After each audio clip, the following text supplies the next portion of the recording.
Hello, Voices of Wrestling listener. Dave Ryan here.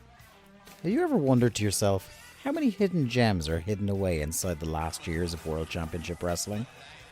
Have you ever asked yourself how many tenuous gags can be made about the name Mike Enos? And have you ever thought about what it sounds like for two Irishmen to interpret a very chaotic company through its B show? The answers to all this and more are just a click away. Check out Days of Thunder every second Thursday on the Voices of Wrestling podcast network.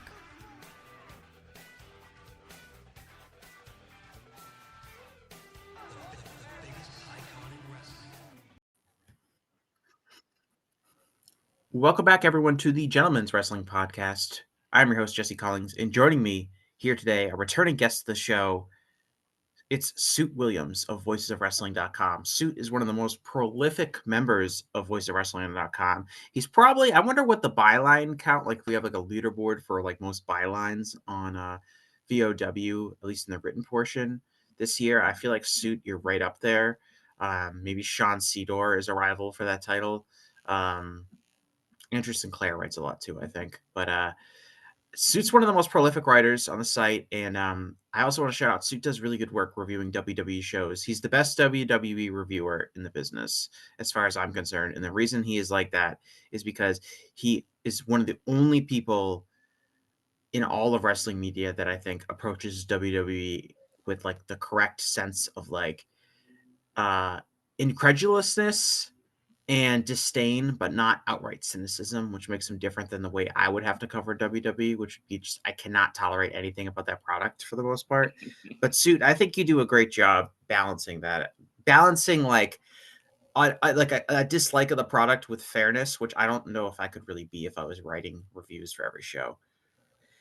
Yeah, I think doing the WWE reviews is partly why I'm so prolific on the site because the only other person who hops on them every now and again is Sean Sedor.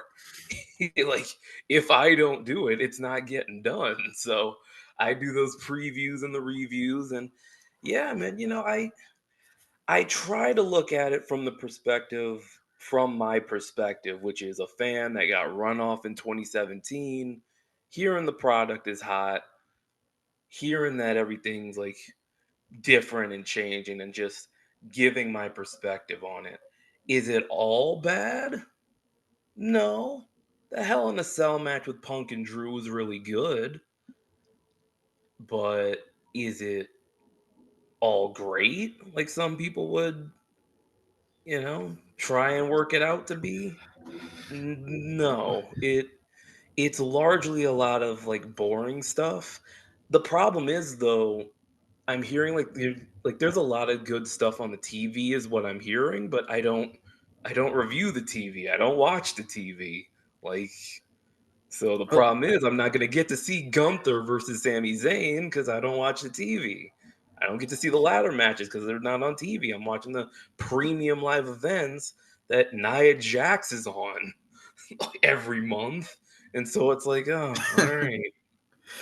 well, I think I think the big thing is that like WWE reviews, there's no shortage of people out there reviewing WWE product, but it seems like almost all of it is like this relentless positivity.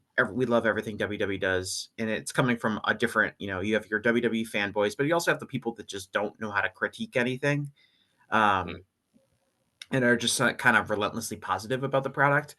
And then there's also people like Dave who like will point out like weaknesses in the product, but still like doesn't really show his full teeth because the business is doing so well and all that stuff. And I really do feel like you're one of the only people that's doing like really important work in terms of being honest about the product and being willing to call stuff bad while also being willing to call stuff good. Because I think there's also like the circle that I'm in, and I think like Rich and Joe would fall into this too, which is like I don't know if I can be fair reviewing the product because I have so much disdain for even the small parts of the company. Like I watched the Bad Blood Hell in a Cell match, and I will agree that the match was really good. It was the best WWE match I have seen this year. Um, it's probably the best WWE match I've seen in a couple of years, if I'm being honest. But I still watch it. And I'm like, oh, I hate the commentary. Oh my god, I hate the camera angles and how the way this is shot. Yes. Like I just have so much disdain for the product overall that it's even stuff that is admittedly like high quality, like a high quality match, I still have a hard time embracing. And for me, I wrote about that in the review of the Cell match, where I'm like, yeah, I like this, but I didn't love it, and I'm trying to figure out why. Like, is it just the presentation this company has? Like, I'm never going to enjoy the presentation of it, so it's just going to put like a hard ceiling on there for me. Is it just like, is it that stuff that's kind of like keeping me from going over the top on certain things? Because there are matches from WWE that I really, really like. They're kind of few and far between, but there was the Backlash 2023 show. There was the three-way Intercontinental title match from WrestleMania in LA with Gunther and McIntyre and Sheamus that I thought was great. There was the Cell match. Man, I'm running out already. Those shows Ray are like, Ray Ripley versus Charlotte. yeah, I like that match too. So Yeah. there are great matches, but there is always just this cap of like this artificial just sheen over everything that'll just keep me from getting something like over the top in that company. But I come at things fair. I give you my opinion on things. Like there's a Wrestle Dream preview coming up soon for VOW. Um and I give that show my honest thoughts. There's the MXM Acclaim stuff that I hate, and then there's the John Moxley Brian Danielson stuff which I can talk about for an hour. Like, I try my best to be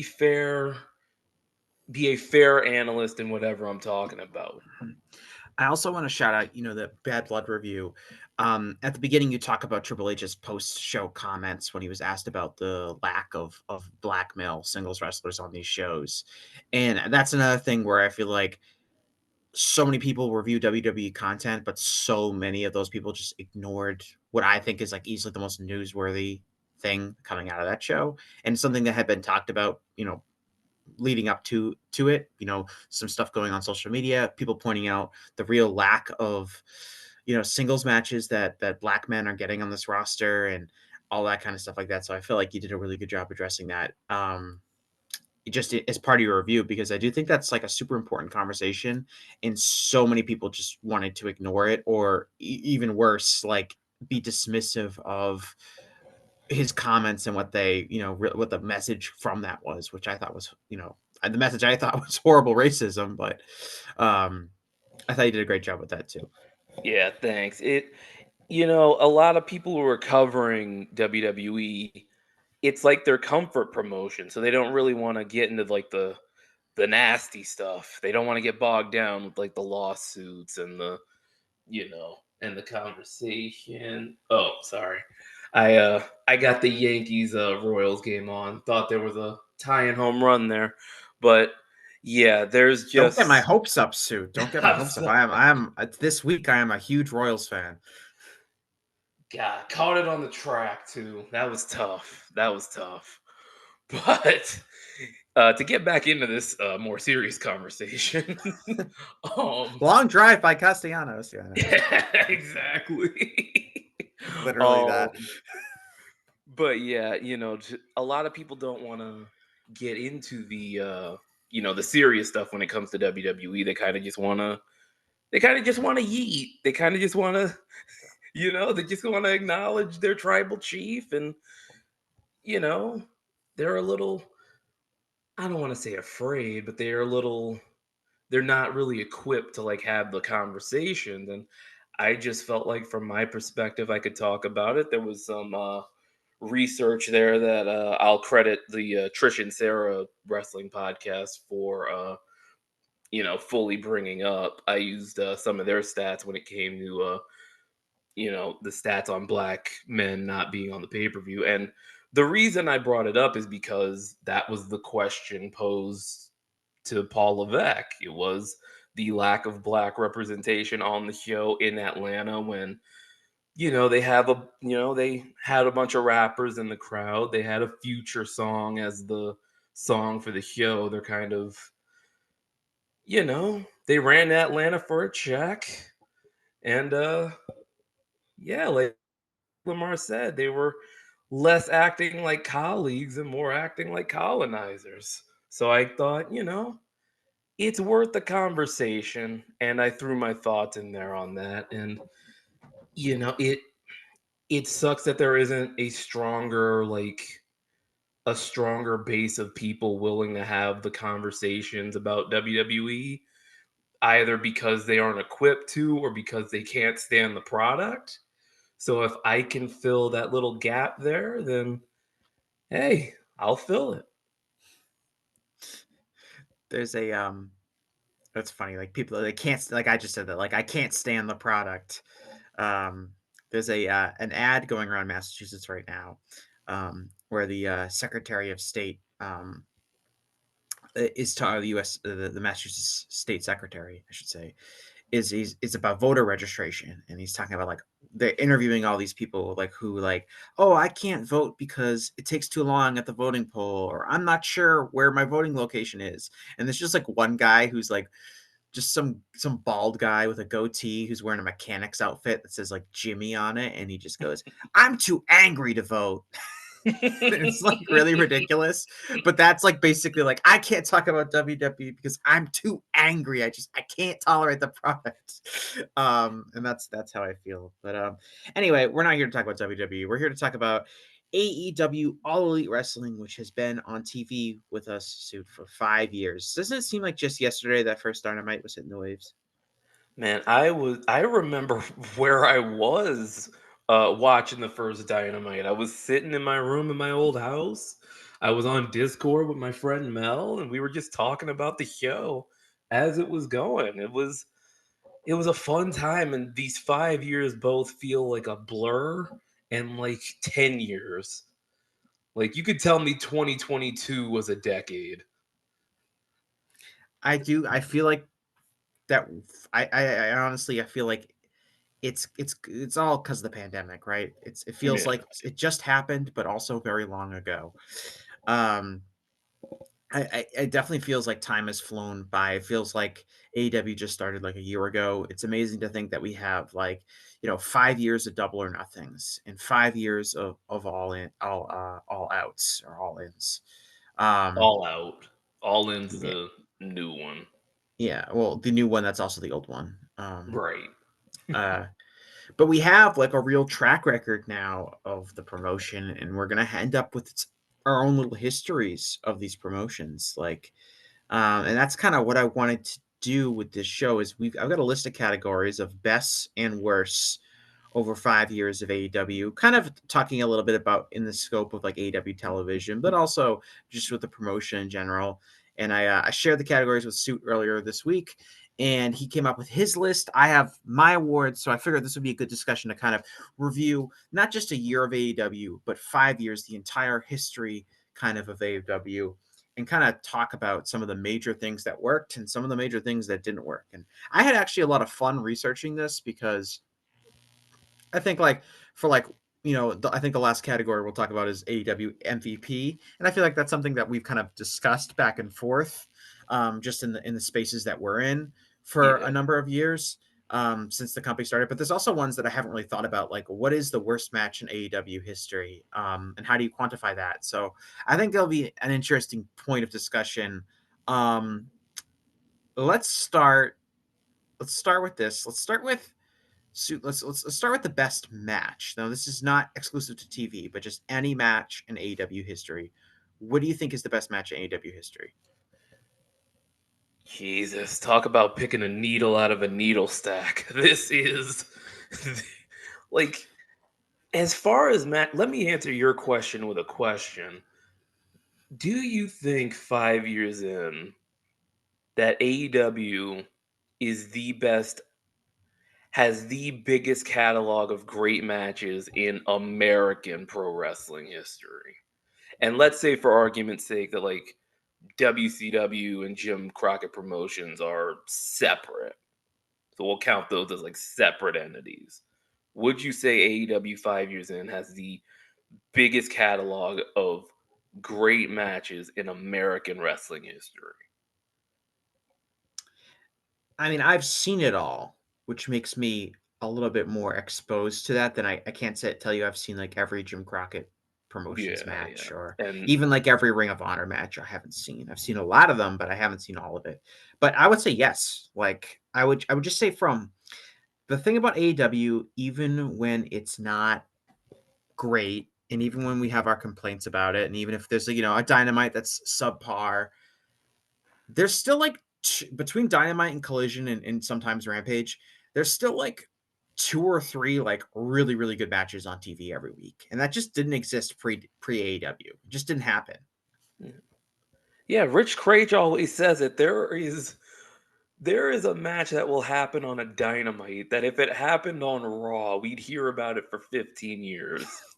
Like it is it's incredible, and I do think the fact that every that we've lived it in real time and everything's accessible and everything's been, kind of cataloged the way it has, it does help AEW in the perspective of like retrospectively looking back, people are going to think like, man, there's so much good stuff on AEW like television and on pay-per-view that it's really incredible, and it's just going to set like a super high bar for everything else. But to answer Yeah, your question, best match was super hard for me to pick. I went to cage match to try and narrow it down a little bit.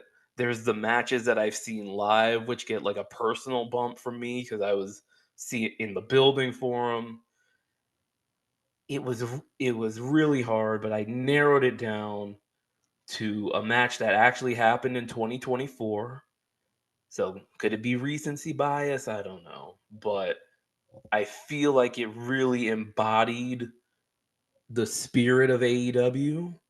It embodies what I think a lot of AEW fans, both current and lapsed, want out of the company.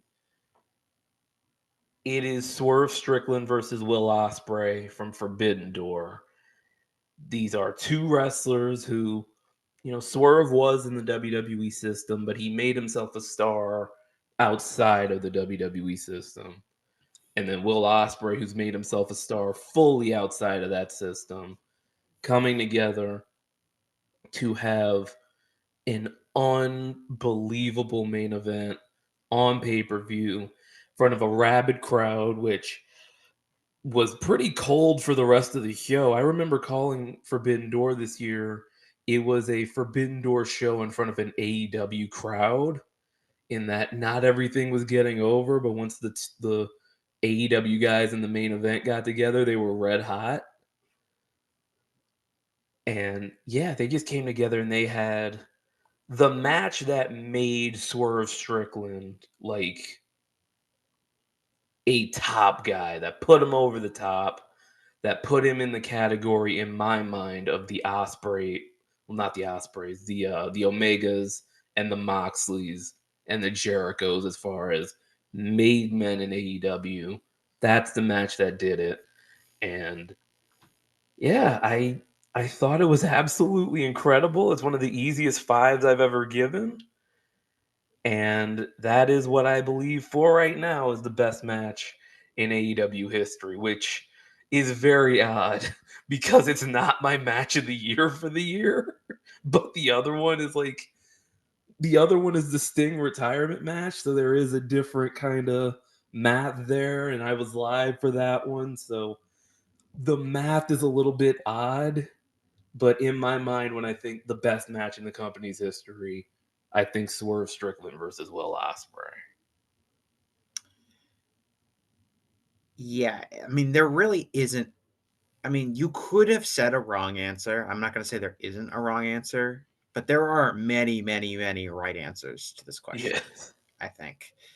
Um, so it's hard for me to say like, there's so many options. Um, I didn't, you know what? it's interesting you said there's like a recency. You think it was a recency bias. Maybe that could be playing into role, but I actually think it's more impressive for something recently to kind of be for you to kind of say a recent match, just because there hasn't really been like years and years of nostalgia or lore put back onto it Right, as like a right. legendary thing. It is really just one of a few matches that both Swerve and Will Ospreay have had respectively in AEW this year that you could have said. Like, if you told me it was a Swerve Strickland match that happened this year, I'd have like 3 or 4 guesses. And it's same thing for Will Exactly. Ospreay. Like, there's no shortage of options. But for me, I actually didn't like think about this a ton, just because I felt like I would have gone insane, kind of what you were talking about, just looking at like, oh man, but what about this match? What about this match? Because there's so many great matches and matches that are really distinctly different Yeah. um than each other. But for me, the match I chose was Hangman Page and Kenny Omega versus Matt and Nick Jackson, from Great pick. AEW Revolution, the tag match from 2020. Um, just an amazing match. Probably my favorite tag match ever, regardless of any promotion. Um, there just the had everything I really like about AEW. Just incredible athleticism, timing, the heat. I mean, the spot where Kenny Omega goes for the one winged angel, but he can't get him up because his back hurts, and then Hangman like picks him up for his own version of the one winged angel to like pick up Kenny, and just the whole story Mm, of I love the builds to that where like Hangman is just clearly really pissed at Matt and Nick, and Matt and Nick are kind of antagonistic, especially Matt, um, about like why they don't understand why Hangman has this chip on his shoulder. Why does he feel like he needs to prove himself like this? Kenny's trying to hold it together. It's so good. Um, and I just don't think you can do a tag team wrestling match any better than what they did on that night. And again, there's so many good options. I mean, according to Cage Match, the highest rated match in AEW history is Bryan Danielson versus Will Ospreay from Dynasty. Um, yes. I was there. I was there live. That's a great pick. this year. Page and Omega versus the Young Bucks. That's third on Cage Match. I'm trying to find where Swerve and Osprey is. I think it's in like the 20s. Yeah, it's number 20. It's 10 if you go by Dave Meltzer's ratings, um Well, but there's an I mean, Osprey buff there, so that's yeah, extra that's gonna stuff. help. But even then, like, yeah, it's ranked 20th, and I'm like, well, that seems kind of low. And now I'm like, look at all these matches ahead of it. And I'm like, oh well, it's hard to say. Like, Yeah. um, I mean, there's so many. There's endless options. I mean, there's about a dozen Will Ospreay and Bryan Danielson matches. Just pick your opponent. Um, but to me, There's I was gonna say there's half a dozen Young Bucks matches you could pick. yeah, I mean, to me, like, and that's why to me, I was like, I'm gonna go crazy just looking at this, but like, gun to my head, like, instant thought, like, best match in AEW history. Um, there's one other match I'll mention. It's gonna come up later. Um, that I was like, all right, like, I need to. I want to consider this match too, because but ultimately I don't think you can do it any better than Page and Kenny Omega versus Matt and Nick Jackson. Just a real high watermark for I think AEW pre-COVID, because that was their last pay-per-view they did before the whole world shut down too. So there was also this kind of like that one to me, like I said, I think the fact that you chose a more recent match is really interesting, because to me, like, that I've held that match up on a pedestal since basically 2020. So that was 4 years ago, more than 4 years ago. Yeah, Um, yeah. but there's so many great options. I mean, and it's funny, at least on Cage Match, I'm looking at these. Um, a lot of these happened like in 2023, and a lot of these happened in 2024. So I don't really think, like, from an in-ring perspective, the company is still peaking as high as it ever has. There might be some other Yeah. things that people don't care as much about, but as far as like match that's just going to be awesome, there's some really high peaking stuff here. And that's why I think the AEW, like, even though like every like business metric has dipped, but the pay-per-view hasn't, because people know, okay, the TV's kind of weird right now. I don't really want to go to the show, but I know when I pay $50 for a pay-per-view, I'm gonna have some great matches. More often than not, I'm going to have multiple great matches on this show, and I'm gonna plot my $50 down to watch it. So Yeah, I also think with pay-per-views, like, you know what you're gonna get in terms of the card is announced, you know what wrestlers are gonna be right, on it, things that you don't know for the TV taping. And again, yeah, I agree that it's a guarantee of high quality um that you're gonna get. I mean, another match I want to point out, like, is Cody versus Dustin Rhodes. yeah. Um there are, matches that are a lot more athletic than this one. There are matches where a lot of stuff happens, but that match, to me, is just an incredibly important match for AEW. The first pay-per-view they ever did, Double or Nothing, before they had TV, before, when they had a much thinner roster in terms of people they could draw on. There was no Bryan Danielson, there was no Swerve, there was no Will Ospreay.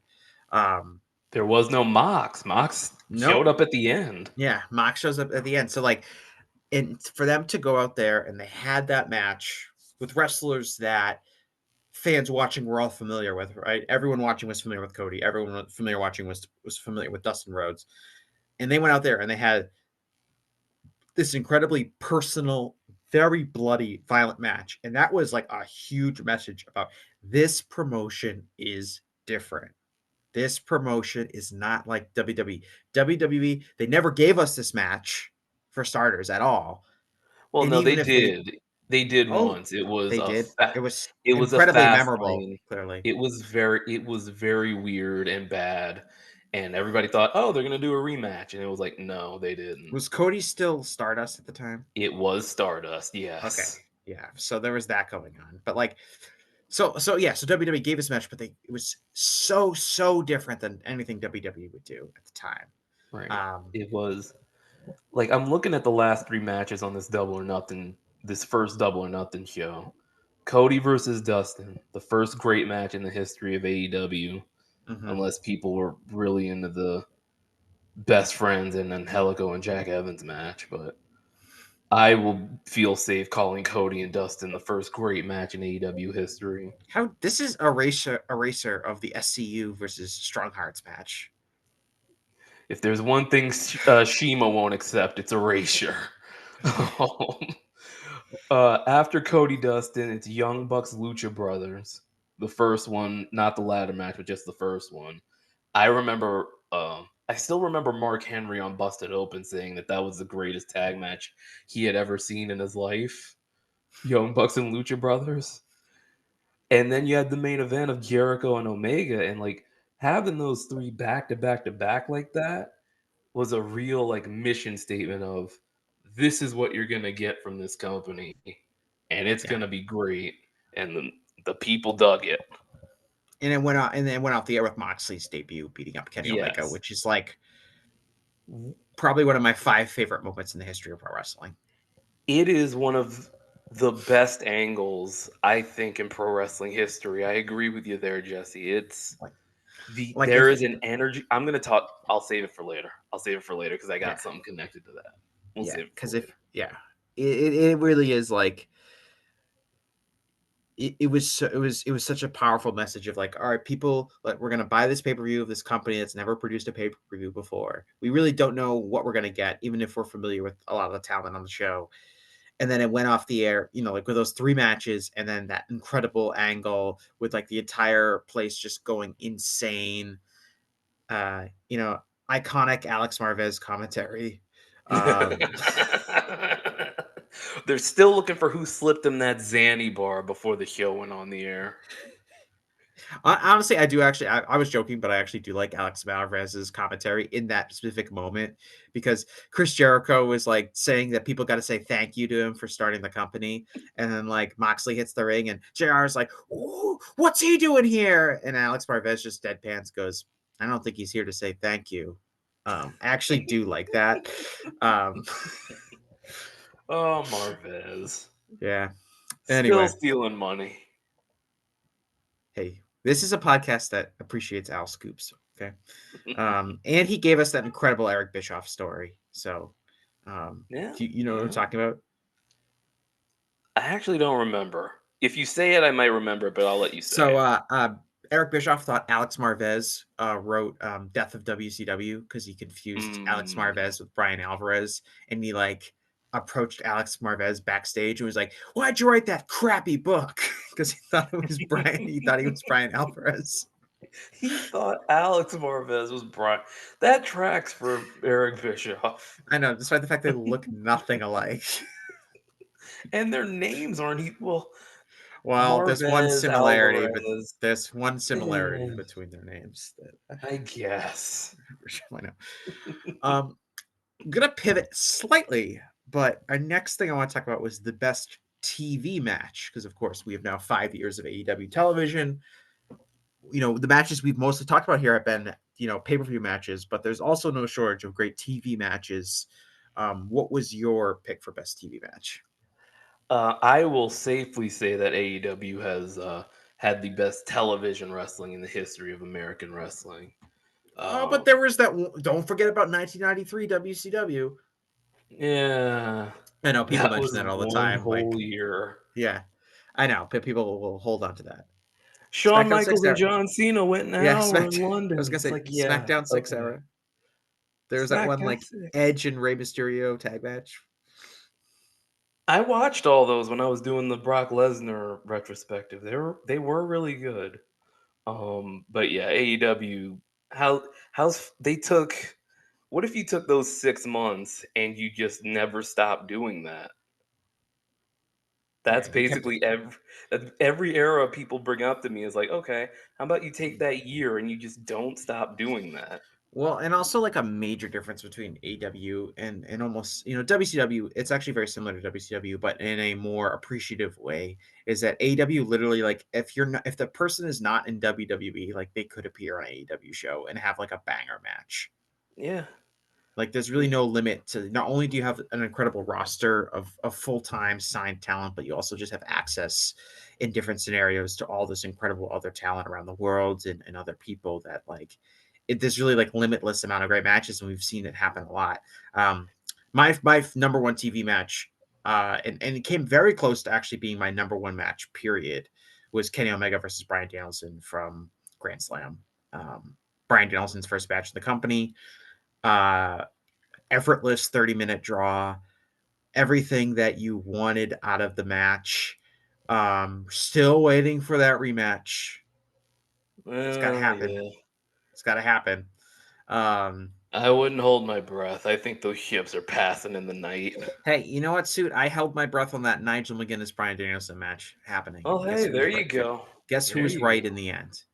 Um, but just like an incredible breached expectations, super hot crowd, starting off that Grand Slam show, Arthur Ashe, there before the Wembley show, the biggest show the company had ever had. Just really, really incredible hot stuff that again, it's really symbolized like what Tony Khan had done, bringing these kind of talents together and giving them a platform for them to excel in a way, in the best way that they know how. So I give a massive amount of credit um, to everyone for kind of putting that match together. And I think, one of the best matches of the decade, one of the best matches in AEW history, period. Um, you can make a case that you know what? I think it might legitimately be my favorite Bryan Danielson match of all time. Man, that's a hefty statement. I, That's a you know, hefty like one. it's not as good as like the Omega Okada matches. There's a few Omega matches that I can rate higher. I would say like Omega and Osprey 1 and 2. So I would rate a few Kenny matches higher than this one. But in terms of Bryan Danielson, I mean, Danielson has so many great matches too. But I feel like if you were to ask me like, what's your favorite Bryan Danielson match? It's like either this or the Nigel match. Not the Nigel match from the UK, not the most recent Yeah, Nigel yeah. match. But yeah. The one where Nigel headbutts a lamppost. I was so delighted when they did that spot again, when they teased that Oh, spot again. it was calling out to him like the Green Goblin mask. Yeah, Do it. I knew they were Coward. gonna tease it. Like, I just knowing both guys, like I knew 100% they're gonna tease it. But I was so happy when they did it. Oh man. Well, man, if only there was someone who was cataloging the best TV matches in AEW Yes, you history, were very I could overqualified for this consult question. that list and see what people thought the best. Oh, hey, I write the Dynamite Dozen every year. The last one just dropped last week. Every October 2nd, I list the 12 best AEW TV matches of the year, including 6 honorable mentions, the honorable half dozen. This year, I will note that of the 18 matches that I write about, Brian Danielson was in 9 of them. He is also in the highest rated match of all time, which is the Kenny Omega match from Grand Slam. And to answer the question, that is also my favorite TV match in AEW history. I wrote a little note down next to like all of my all the categories that we're talking about today. Mhm. And my note for Danielson versus Omega was the peak of the promotion. This was right after Danielson came in. This was right after Punk came in. For what it's worth, it's right after Adam Cole came in. This is AEW when they are occasionally beating Monday Night Raw in the ratings, when they are nipping at the heels of the industry leader, when they are so much further ahead than they had any right to be, than anybody could reasonably expect for it to be. And it is just, I go back and I watch the video because they have the video of the start of Dynamite, packed out, 20,000 people. Danielson makes his entrance, Omega makes his, bell rings, bell pop, and you hear Excalibur say, New York is AEW country. And it's just like, it's the feeling of, this is the best promotion in the world right now. And this is just what so many people wanted pro wrestling to feel like. And they finally got it. They finally got it after years of just having to deal with what Vince gave us and having to wake up at 2 a.m. to watch New Japan shows, which I'll happily do. I still do that now. But from all that, you can just sit down on your couch, turn on TNT, and watch Brian Danielson and Kenny Omega go 30 minutes. It's incredible. And I love the 30 I'm a huge fan of draws in general, time limit draws. If I was a booker, I'd do a ton of them. And I Settle what I down, loved about Rossi Ogawa. what I loved about this match, Marigold over here. I resent any comparisons to Rossi Ogawa for many, many reasons. Um, but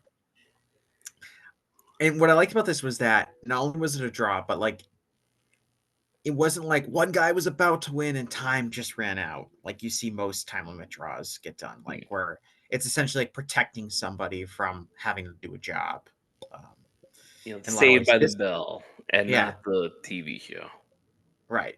This was literally just like these guys are so great and like they wrestled for 30 minutes and solved like nothing. They didn't prove who was better. Nothing was solved or gained by just having this match. It was like these guys were just getting started and that was such an exciting match, and sadly we have not had a follow-up to the match.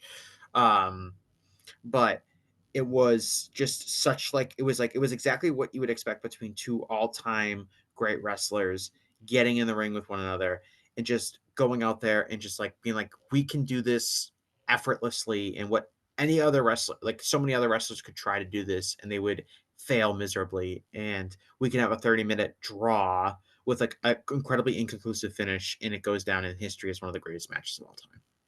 Yeah, it speaks to how great these two are, and it just speaks to the quality that we got that night and the It's the quality that highest. this company can reach. Yep. As you said, it's the highest rated TV match. in company history. Some other notable ones I just want to shout out. There's the uh, FTR versus Jay White and Juice Robinson near 60-minute match that took place on Collision last Yep, year. that was the 2 out of 3 falls match that was on the Owen Hart Cup final. Mm-hmm. There was a Kenny Omega versus Pac Iron Man match from Yes, 2020.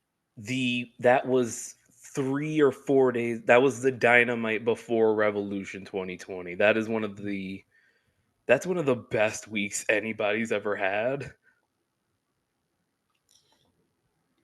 Yeah, I mean, it's right. Who else? Like I'm thinking of like the Kenny Omega week where um, he wrestled the end of the G1 where he had the Naito and the Yeah, Goto matches back to back is yeah. like a rival of it. Another match that I love is from Rampage. It's Bryan Danielson versus Minoru Suzuki. Um, That was actually not on that Rampage. If you remember, this was the night where SmackDown went on FS1 and they decided to bump into Rampage's oh time slot. right, this was on Th- YouTube, right? Yeah, This was on the buy-in. The this was the night the Bunny beat Roman Reigns. And those were the yeah, so fucking days, man. Let me tell you. they Can we go back stuck to an those ex days? I know. They stuck an hour on the front, called it the buy-in. I think they had, I think they did another match on that buy-in that was, like, the first match that, NXT beat AEW in the ratings. It was, I think it was Ty Mello versus Santana Garrett or something like that. So AEW ran that match on the buy-in and then ran Danielson Suzuki, which is insane. There's the Thunder Rosa versus Britt Baker match, who I think Yes. most people would probably say is the best women's match in company history. Feels like it happened a million years ago. And then I have to shout out the best match that I have seen in AEW history, live and in person. And I have seen far less great matches than you, Suit, because you've traveled for a decent amount of the pay per views. But for me, it was Bryan Danielson versus Eddie Kingston um, on an episode of Rampage. Took place in Yes. 2021. It was like a Halloween themed episode. Um, that was an incredible match that I saw live. I also saw the incredible Joey Janela versus Kenny Omega Lights Out match live. I Um, gotta say, I never watched that match. I never watched oh, either of the big Janela matches because he well, it's on wrestled both. YouTube. Yeah, because it's on Um, Dark. it was the second ever episode of AEW Dark, Yeah. and it was like a legit. I mean, I got a live bump. It was the first time I'd ever seen Kenny Omega live, so Yeah. I probably generous rate, but I was like, this is. It was like a 4.5 star match, and like Yeah. they took like Yeah. crazy bumps and stuff like that. It's actually an insane match in retrospect that just happened on AEW Dark. Man, Dark became what it became, and it kinda helped the company out in a sense, but the original idea of Dark of just like, look, we don't have enough time for all the stars to be on the 1 2-hour show we have. Mm-hmm. So we have an extra hour up top where you'll get Kenny Omega and John Moxley and the Young Bucks. Like that was a Yeah, great idea. I mean it was special. I'm glad to say I saw the greatest match in AEW Dark history. Well, Let's hey, don't no disrespect, but I think Brandon Cutler versus Peter Avalon in the battle for their first win in the company. I legit went 4 stars I was on gonna say that. that was you're not joking. That was a legit good match. I also wanted to shout out the Kenny Omega versus El Hijo del Vikingo match. Um, just because that was a match that I particularly had like high expectations for.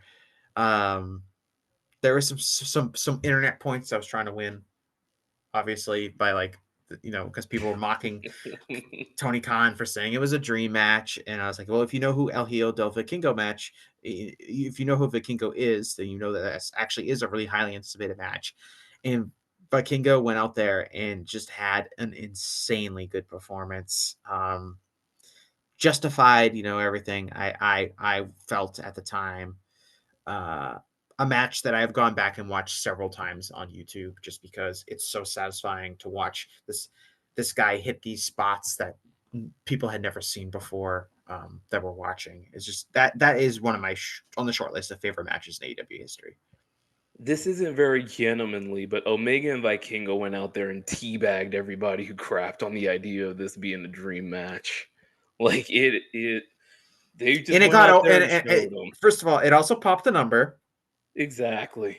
It also popped the number, Exactly. so it's not just for the hardcore freaks. And like people who had never seen Vikingo before watched him in the ring. You could tell from the people live, and they're like, "Oh my god, this guy's insane." And Vikingo, can he be kind of sloppy? Can he be kind of formulaic? I don't really care for Vikingo slander because I'm a huge Vikingo fan, but I understand when people talk about him like that. Um, but when you talk about just some guy coming in, like there being kind of a bit of a reputation, there being some hype around him, we've never seen him before, and he goes out and does that. And obviously Kenny was a great base for him and everything like that, but it was pretty insane, pretty insanely great match. I want to switch gears a bit. We've been too positive so far, so we got to go negative. The worst match in AEW history. This is an interesting category because I don't think you would find a real consensus. Not like you would find a consensus for best match, but I think for worst match, there's a couple of different ways you can go about worst match. Philosophically, you Yeah. could just go straight up in a vacuum worst match, like from a technical perspective. What went wrong? So a bunch of things went wrong, and it was just an absolutely terrible match. Or you could go like a match that had some hype and then just super under delivered, a match that was maybe on pay-per-view that went way too long. I think there's a couple different ways you can approach like the worst match in AEW history, as opposed to like the best match. It's really just like, oh, whatever match was the best. Not really match that not really like the best match that exceeded expectations the most. But I will say for me, the worst match for me was the Britt Baker versus Big Swole tooth and nail match. Oh That yeah. opened up a pay-per-view cinematic match. Uh, totally didn't work. They were just fighting in a dentist office. It was really, really, really bad. And they also got, if you remember, Suit, they got like concern trolled into putting this on the pay-per-view because it was originally supposed to be on the buy-in, but enough people online got mad that there was only one women's match on the whole pay-per-view, so they added this Britt Baker and Big Swole match, and it kicked off the pay-per-view, and it was awful. And there are probably like it also wasn't really a match because it was a cinematic match. It was more like a backstage segment in a lot of ways. So like you could pick like a match that flopped in a bigger spot, or a match that had more blown spots because there wasn't really that many spots to blow in this kind of interaction. But it was a nadir for AEW in a lot of ways. And I think it's a fitting choice for worst match. Since we're getting negative, I will break the news that the Yankees are going to the championship series. I'm very worried about this suit because I do not like Detroit or Cleveland's chances of knocking them off. We I'm might get very a concerned. Subway World Series. Think about that, I Jesse. will be rooting for the Mets extremely hard. The Mets don't bother me at all. I'm kind of amused by their tortured existence. As a Tottenham Hotspur fan, I think I sympathize with the Mets a lot as fan bases with expectations that are just constantly undermined by nonsense.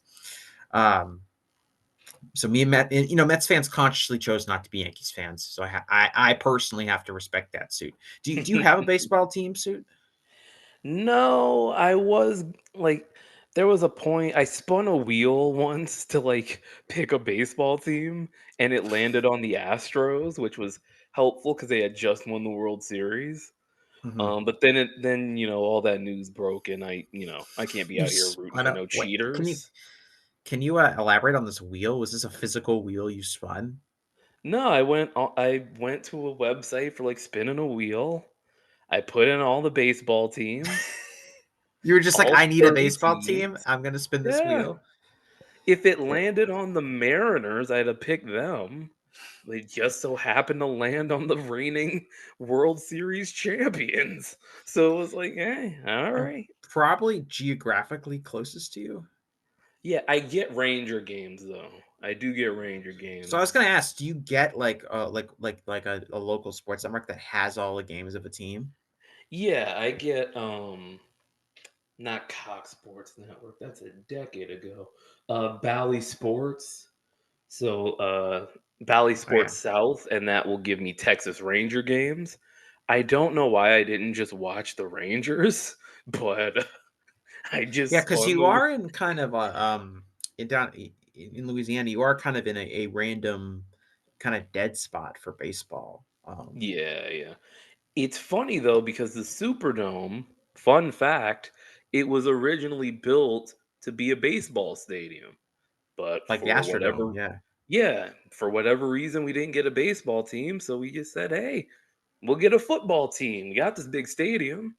And we got our Saints, and we've been mostly regretting it ever since. But hey, Anyway, Spencer Rattler's starting. Hopefully, I don't regret that by the time this episode comes out. um, okay, well, this is unwelcome Yankee news, but I mean, because honestly, Oh, I'm yeah. rooting for any team that's not the Yankees. That's just the way I roll. That's that prime grade hating. I can Yeah, appreciate it. yeah, you're kind of born with it. Although my dad likes to pretend that I think it's part of it is to egg me on. But my dad talks about how he like, oh, I kind of like the Yankees. He'll say that like from time to time. Um, but no, this is yeah, you can't Yeah. like we celebrate Yankee Elimination Day, Yed, in this house. So I'll tell you. What Yeah. was your worst match? Yeah, I broke the Yankee news to kind of delay talking about this. But It's yeah, worse than I talking about a Yankees ALCS advancement.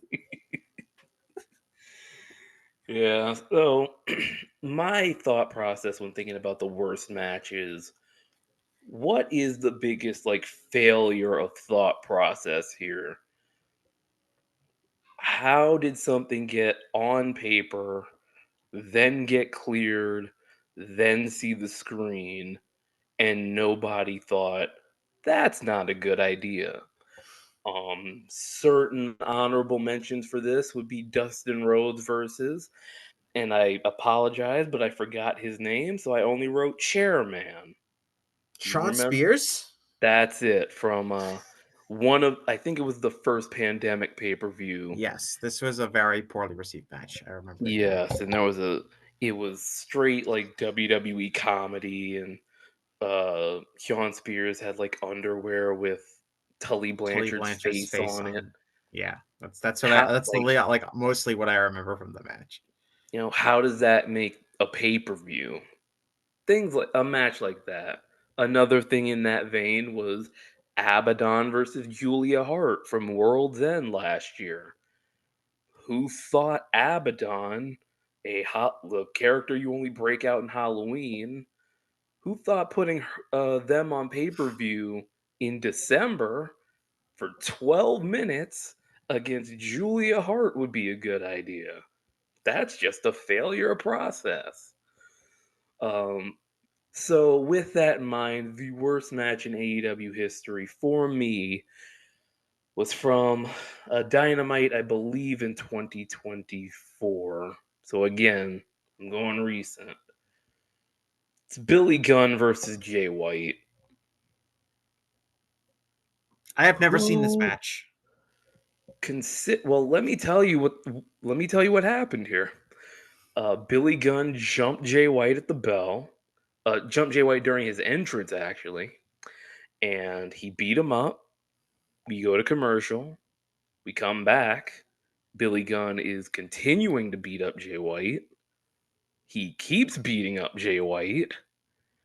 And then the Guns run in to cause a DQ.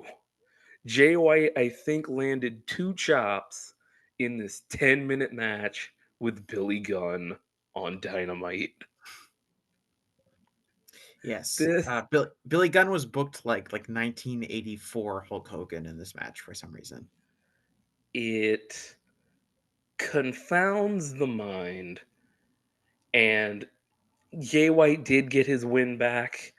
He pinned Billy Gunn on pay-per-view in the trios blow off to the Bang Bang Scissor Gang stuff. But yeah, I wouldn't be having Jay White selling for Billy Gunn really at all, let alone for 10 minutes consecutively. Like if Jay White's like foot was broken and he was in a walking boot like Jacob Fatu, even then I'm like, still, do you want that visual?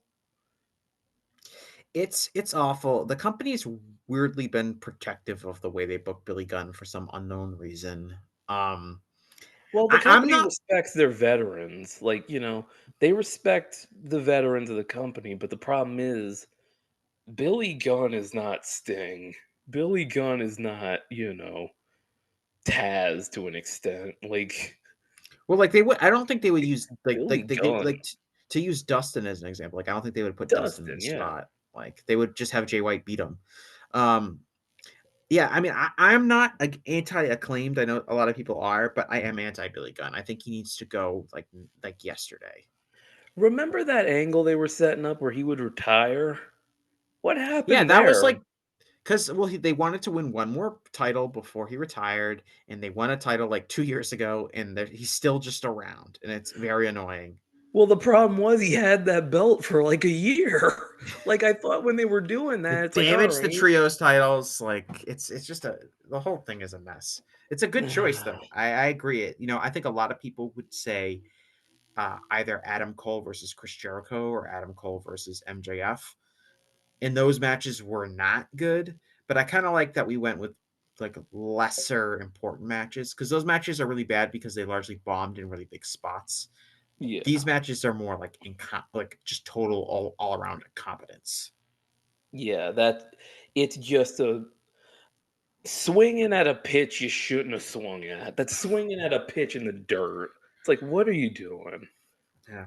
Like, you gotta see Kate, it in. yeah, Cage match has the Matt Hardy versus Sammy Guevara match as the worst match of all time. That was the match where Matt Hardy smacked his head off on the concrete after falling like 10 feet Yeah, and kept wrestling. Um, so yeah, I that's that's a reasonable. I understand why that got such a low rating in AEW history. But uh that's kind of like oh mistake really a really bad mistake happened in the match. Um as opposed to like just like an overall just complete failure like some of the ones that we're talking about. Yeah, that match was a bad idea because it was Matt Hardy in it, but it we're kind of disqualifying it. We're talking about matches where like everybody got to the end of it and it was just really bad. Mhm. So some of these other really bad matches. So I'm gonna read like the top bottom five here. We've got Let's hear. Dr. Britt Baker and Rebel versus Nyla Rose and Vicky Guerrero from Yeah, well, I don't remember that at all. It was on a show called that AEW Dynamite Fan Appreciation Night. I don't know what that was for. I think that was a Dynamite heart of the pandemic women's division. Just they were empty in the cupboards. I remember they had one of the ring announcers. I think it Well, was that was Dasha. during She had to that work. was the women's tag team tournament. Yeah. Can I So read you this card on Fan Appreciation Night let's hear it. Let's from hear how the fans were appreciated. June 30th, 2021? All right. Daly's Place. First match was World Tag Team Eliminator title match. Eddie Kingston and Penta El Zero Miedo beat the Young Bucks to earn a I title shot. do. I remember the title match. I don't know if I Yes. remember the eliminator, Mhm. but We had yeah. a Jungle Boy beats Jack Evans. All right. Oh, okay. Reasonable. Yeah. Miro defeats Brian Pillman Jr. by referee stoppage in the TNT title match. Sounds right. One of the about month and a half where Miro was locked in.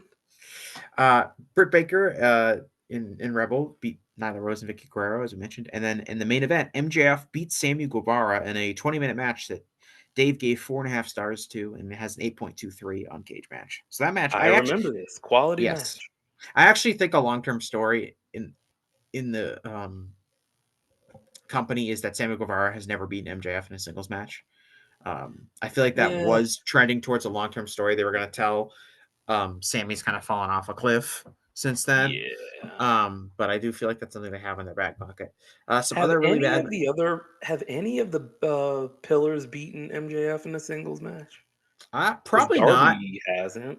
Yeah, and I doubt Jack Perry has either. So No, probably not. yeah, MJF. I remember they had a really good opener. Double the first. It was that same Double or Nothing with Yeah, the Dustin and Sean Spears match. you're They had a right. really good opener.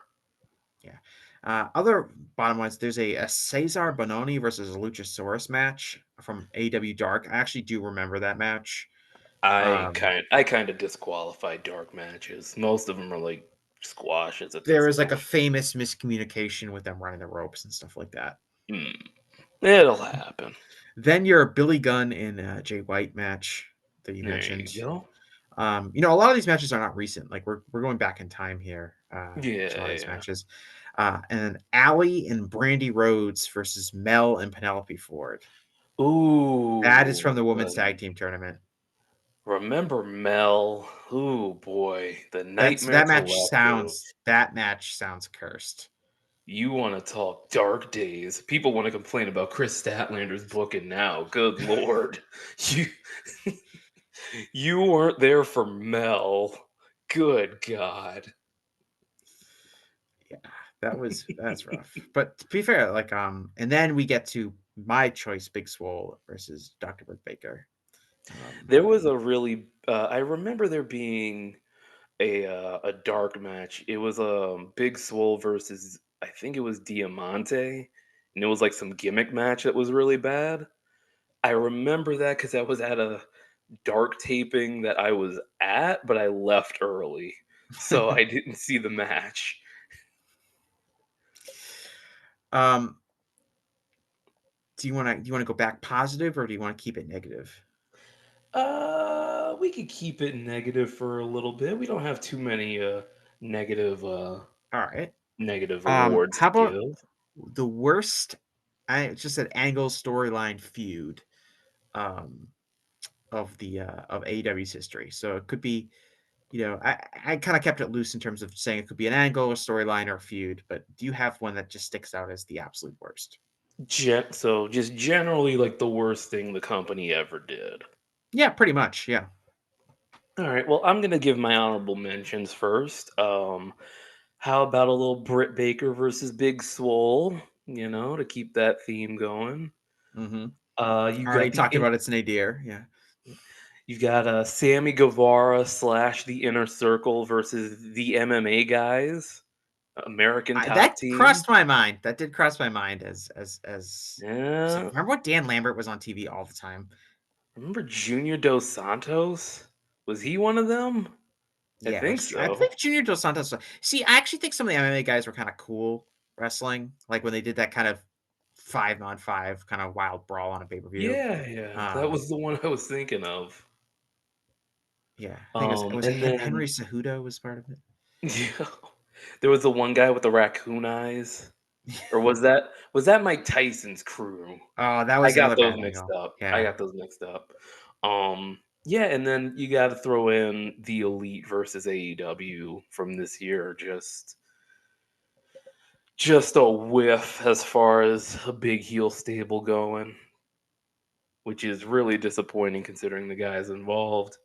But my official pick for the worst thing in AEW history, it's the Brochachos. I'm sorry, I gotta do it. See, it The felt thing, like. No, go yeah, the ahead. thing about it is, it wasn't my taste, and it wasn't a lot of people's tastes with the pre-tapes and all that stuff. But I was into the build for the turn because they were building up to the Wembley main event, and the stuff was hot in the buildings. And every time like they would hit the corners and the other guy would be standing there, I would get this buzz of, all right, the turn's coming, the turn's coming. But it never came. And they missed the peak because they were popping good quarter hours and people were into it. And so people were being like, no, you got to push it out. You got to push it out. Until they pushed it out. But the problem is they pushed it out too far. Adam Cole gets hurt. The peak gets missed. And everything falls apart. MJF goes off the rails. We get our Scooby Doo mysteries with the devil and the nonsense, and you get handicap matches on pay-per-views where MJF's doing his Triple H impression and just burying the tag division. You've got masked guys winning the ROH tag titles on a Dynamite. I summed it up in my notes. It missed its peak, sent AEW into a massive identity crisis, cost the promotion the blind loyalty of the fans, and accomplished none of its goals. But other than that, Mrs. Lincoln, how was the play? Yes, this is one where I feel like if we were to poll a bunch of people, this one would come out as the number one answer because not only was it bad, it also seems to have caused, depending on who you listen to, really long-term substantial damage to the company. And that it MJF's has still not kind of recovering from it. Adam right. Cole physically has not recovered from it yet as we speak. They're gonna like theoretically Adam Cole should be coming back and they should be feuding because He jumped off a curb and he's been in traction for a year. That was at Grand Slam last year. yeah, I mean that's we don't I don't think we have all the details on that, but that's basically what we are led to believe. It seems like are they really gonna is he really like when he's healthy, is he really gonna come back and they're gonna do this feud? They can't. I think the thing at Is it Double or better if we just Nothing. all forget about it? Because it was the most prominent thing in the promotion for a good several months, like you said, and there was Well, this honestly, I'm kind of glad. Like, it was also like it's just super obnoxious to be a fan of AEW and have to deal. I talk about like the discourse a lot, like yeah. just dealing with everyone's reactions to that week after week after week. Just like really soured a lot of like of the fun of AEW is having to deal with the MJF and Adam Cole discourse in addition and to what we were then seeing on screen. and then you had the CM Punk discourse on the other channel, along with everything that he was doing at the time. It Yeah, was like, and it all could have been fine if they just did the turn and built the Wembley main event, and you have Cole win it or whatever, yeah. and There, then and I kind of think that they were originally supposed to do that, but they felt like it got hot, so they couldn't kill it at that yeah, time. it really is just a matter of something missing the peak, Mhm. and then something went wrong because they missed the peak, and it was really a spiral that just spiraled out of control. Well, there were problems too, even leading up to like what we described as the peak, with a lot of like really stupid vignettes. Yes, The like, again, that stuff, I hated that too, but I tolerated like the it. jobbing out of some of these tag teams, like him beating Aussie Open by himself and that kind of Yeah. stuff.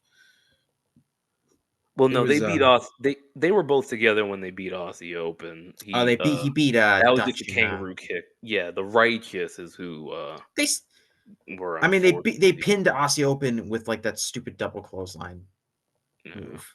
Like I it mean, was yeah, like, they just missed the peak. They both get hurt.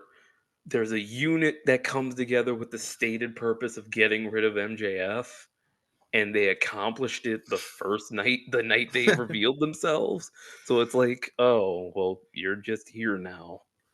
what do we do now, guys? Um so you went big Yeah. with yours, which was this like really long-term destructive angle in the main event surrounding the world title, surrounding one of your biggest stars and someone else you wanted to be one of your biggest stars in Adam Cole. Um, I went small, and I'll say the Nightmare Collective. We already mentioned them earlier. But if you Yeah. just want to talk about, like, there is a lot of, nostalgia for early stage AEW, but we talked about, you go back and look at some of those cards. It's like talent was really thin. Nothing was more evident about that in the women's division. Um, and this focus on wanting to make Brandy Rhodes a television character, even though she was really poorly suited for it. Um, can you name me the members of the Nightmare Collective off the top of your head? I 100% can. There is the leader, Brandy Rhodes. You have Mel, the aforementioned. You have Dr. Luther, the Japanese deathmatch legend. And then you have Awesome Kong, who could not work, who like Yes, physically could not work. right. He And couldn't it do anything. it maybe works if Awesome Kong is like prime Awesome Kong, and she's just like Even this then, big, it's like, and she's just like this big badass laying people out. But they brought in Mel, who's one of the 5 worst wrestlers the company's ever had. yeah, I won't fight Um, those claims. and Dr. Luther, like a pretty big nepo hire. He got a Dynamite main event. If he got, because it was I think it was Jericho's like 30th anniversary, and it was Yeah, Jericho and honestly, somebody versus him and he he Serpentico. he, he doesn't bother me because I don't know. He's just a guy that was around wrestling for a long time and never got a break in the United States. And he wants to get a crappy, job on a major promotion where he gets to appear on TV every once in a blue moon. That doesn't bother me. It would bother me if he was like a major figure. And for a brief moment in time, the Nightmare Collective was this major angle. And then they mercifully killed it with really no explanation. Um, so ultimately, like, the negative value of the Nightmare Collective was pretty minimal. It was pretty contained to only like a few real episodes of Dynamite, because they kind of quickly recognized that it wasn't working and got rid of it. But I think it still stands out as the absolute nadir of AEW's creative historically. Yeah, it was a bad idea from, it's the same as Billy Gunn versus Jay White. It's a bad idea on paper that was a bad idea in execution. And I think Brandy had value as Cody's second. I don't say that to be like, you know, to just But stick up, only to be lazy, but but that only if Cody turned heel, which he never wanted to do. I do think there was like I do think she helped in kind of like a Miss Elizabeth style, just rooting for him in the corner kind of deal. But like her instincts for wrestling otherwise are really bad. They're really bad. And sometimes you got to take the pencil away. Yeah, AEW when I first started did not need a Stephanie McMahon character. Yeah. I still remember. I'll say one good thing Brandy did though. The the whipping angle with Cody and Oh MJF. yeah, This is where they killed off the Nightmare Collective, by the way. This angle where Brandy, like Cody's like 8 shots in, and he's on the mat and he's dying, and Brandy just comes out and he's like, "You got this, baby. You got this." And Cody fires up like Cody does. God, Cody was so great. I it's miss such a him. good angle. I It's miss him. I miss Cody so much. The pandemic is what ruined Cody. Yeah, it But was that man, well, worst feud you could legitimately say Anthony Ogogo and Cody. I saw that match live. It wasn't good. Well, and that really did damage to Cody. Yeah. I did Yeah. not include a worst promo um category just because I didn't really feel like going through like worst promos in AEW history, but Yeah. that one definitely stands out. Um That that that weigh-in angle. I think I was at that Dynamite with the weigh-in angle with the pyro from the minor league baseball game going off next door. Oh, I remember that. That memory just unlocked in my So is that in head. New Orleans? No, that I went to Jacksonville for that Oh, Double okay, or yeah. Nothing. That Because was I was my gonna say, first. That was was my that the first first? post-COVID trip. Yeah, that was the first like full crowd they had. Yes, Yeah. yes, that was. I think I could rip that card off the top of my head. Well, Do how you want about me to? Like, no? It's okay. no. Yeah, yeah. Do you want Like it? You know what? you Sue, were why don't you do it? pausing like you were expecting me to. I Well, was just I like, thought you were going to start listing matches but yeah. this isn't a Tony Khan press conference. You don't have to list every Yes. match that ever. How about the best angle slash storyline in feud? Because I feel like this one is a really good one because I don't think there's an obvious answer. And there's a lot of really high quality ones. God, so much of that early Cody stuff I thought of him versus Jericho, where every Dynamite had just a big elite versus inner circle brawl. I remember Cody because this was in MJF was like babyface leaning. Mhm. He was Cody's second, kinda. Went up to the inner circle's like press box, and there was like a glass door there. So Cody sticks his fist out.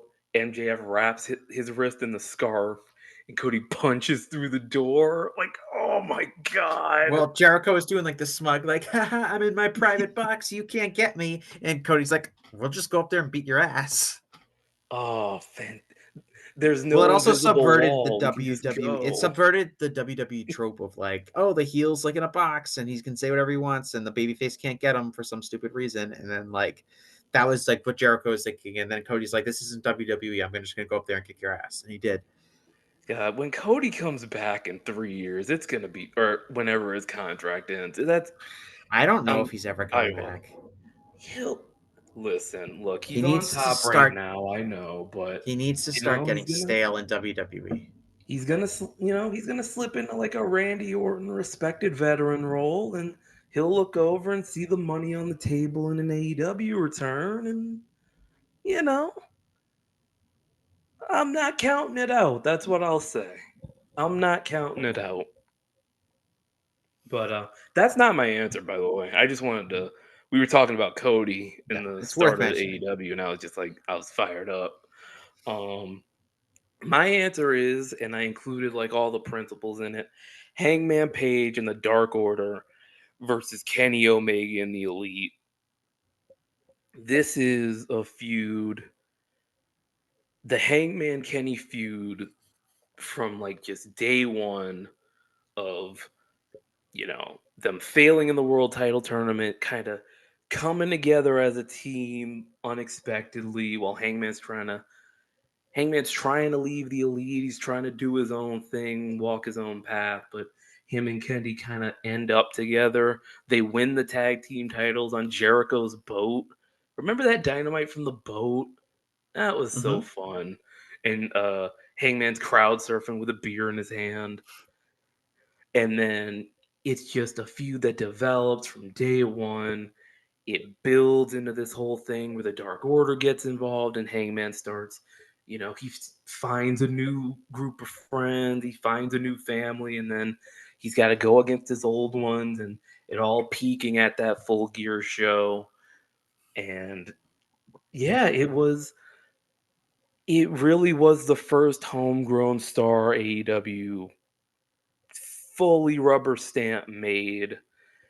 There were great matches throughout the whole thing. There was a lot of heart, a lot of emotion, and it made Hangman Page into a bona fide star that AEW fans have an incredibly strong relationship with, an incredibly strong attachment to. And yeah, it's the most effective form of that angle AEW's ever done. It's a great choice. I think it was really the establishing feud for the first like generation of the company. I Yeah, think we've moved kind of past that generation um, in that era of AEW, but I it definitely agree. is. Yeah. it is the story of the early stages of AEW, and I know it's been said many times, like Hangman is kind of the main character of AEW in a lot of ways, and his Yeah, character is kind of constantly I'll evolving. yeah. I'll say this one last thing. I agree that AEW's kind of moved past that generation, and the Dark Order kind of feels like a group out of time.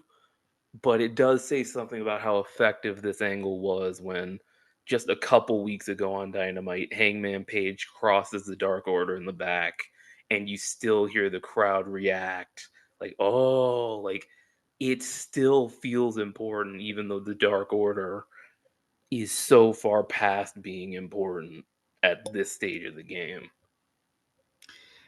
There is, I love that angle where like, uh, The one it's where when the casino where they're talking about the battle yes, royal. yes, with Yeah. Evil. Yes, you know exactly what I'm talking about, just because it was, I thought it was funny. Like, but Evil Uno's like, actually, I just found out I'm gonna be in the battle royal. Like, I'm really excited. And then Hangman just comes up behind with the chair. I mean, No, look, he this is what happened. Hangman, he's cutting his promo. Evil Uno comes up. He asks him if he's in the oh casino yeah, gauntlet. Evil Uno says, yeah, and then Evil Uno starts cutting a promo. And you see Hangman just turn around, grab a chair, and drill him in the back of the head. Uno's just so clueless. He's just like, actually, hi, yes, Evil Uno's in the battle royal. It's Oh, so good.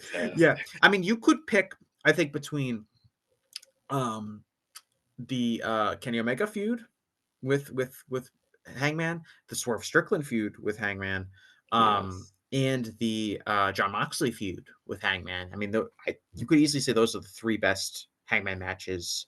Um, Hangman feuds. I mean, I'm sorry, those are the three best feuds in the Yeah. entire company. Is Hangman, I want to ask if is Hangman like, we all know he's great, but is he like underrated while also being great? Like, is he like a Drew Brees where he's like he never wins like an MVP, but people are like he's a first ballot Hall of Famer, but he never wins MVP. I definitely think he's not in the conversation enough for like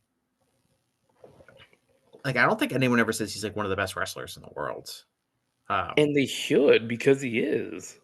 I mean, when has he bombed in a big spot since they put him in the Right. company? Exactly. He's peaked unbelievably high as a character, and as a wrestler. I mean, he's had some of the most amazing. I mean, he was the key figure in what I thought was the best match in the history of the company. And he's been in several others.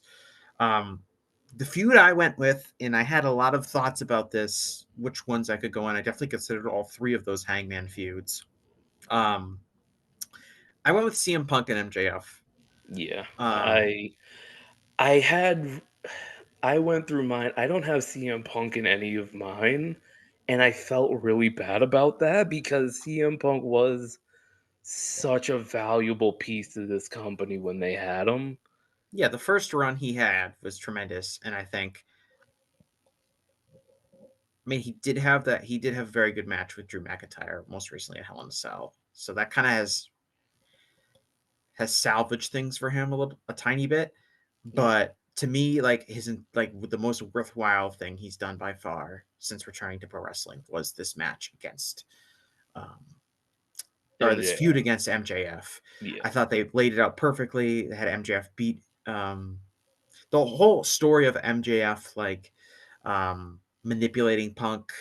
Um, MJF did that angle where he talked about how he was bullied and how he loves CM Punk and that kind of stuff. People thought that was so good that people legitimately were like, I don't think they should have done this as an angle because I actually generally feel bad for MJF.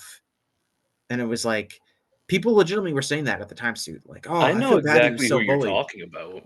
And I was like, I mean, the whole point is that he's like a lying piece of shit, like, and he's trying to manipulate CM Punk's feelings. But he did such a good job in his promo that people legitimately felt that way, and they had that angle where I forget where it was. I almost think it was in Daly's place, but it might not have The been. one where he got bloodied up with the chain?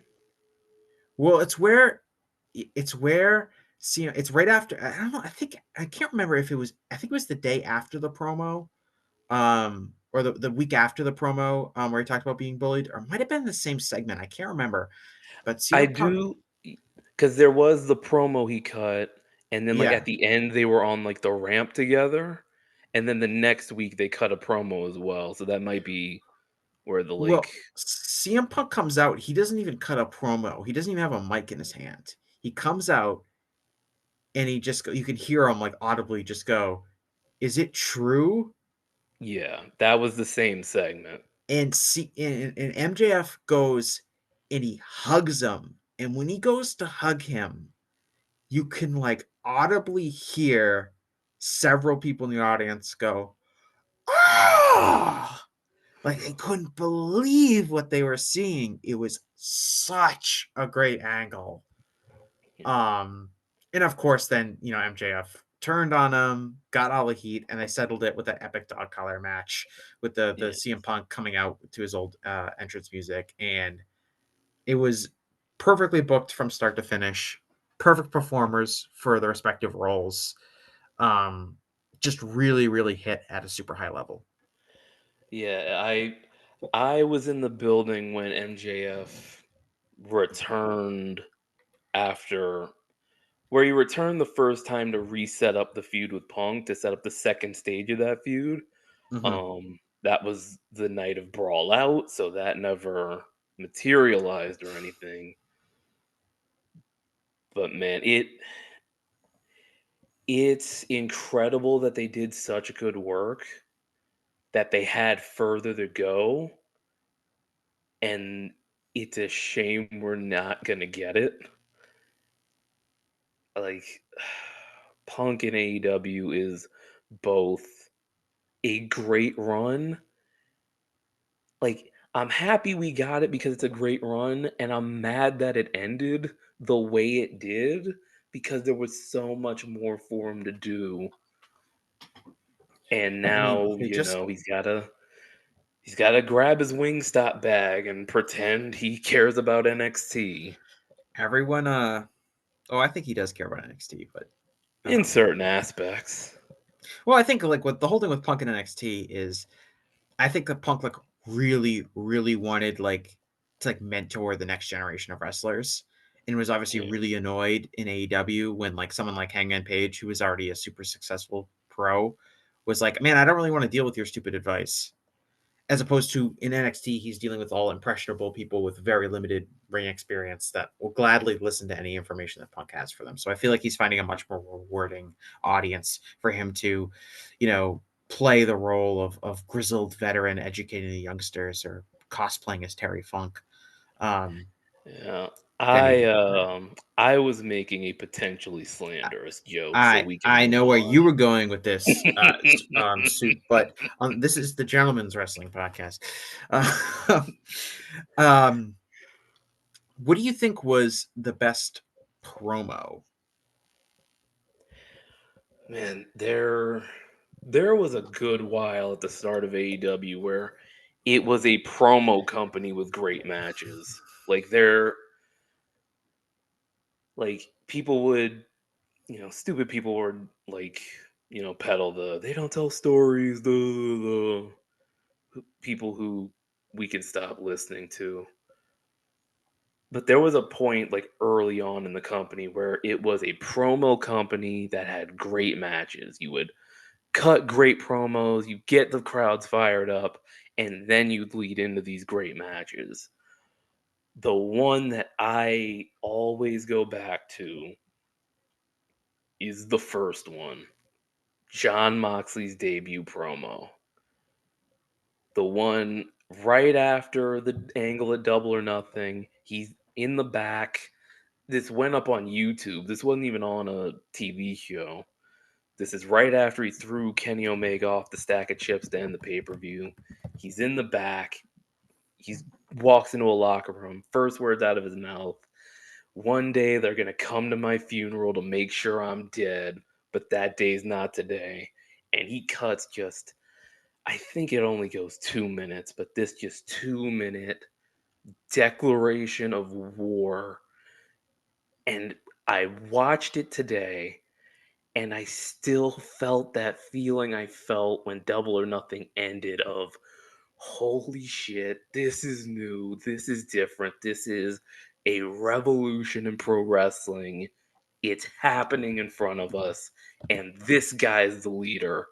And God, it still puts a lightning bolt down my back thinking about it. It's an incredible promo, and it is an incredible mission statement. Day one, this is what we are.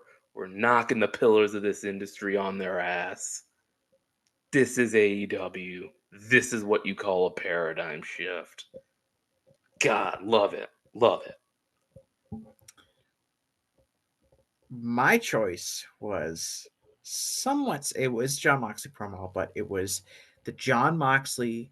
Honestly, this is probably my favorite. This might be my favorite promo of all time. It's definitely my favorite promo involving two people. Mm. Um, it's John Moxley and Eddie Kingston going face to face before their I Quit match Oh, in 2020 at Full Gear. phenomenal. And Eddie hadn't been in the company that long. He had kind of just appeared, after doing, he appeared during the Cody Open Challenge era of Cody with the TNT Championship, and he kind of basically talked his way into getting a job. And they were short on talent during that time period because of the pandemic, and the company was still getting off of the ground in terms of acquiring top talent and things like that. And Eddie had quickly emerged as one of the most popular wrestlers in the company, and he gets this title match against John Moxley.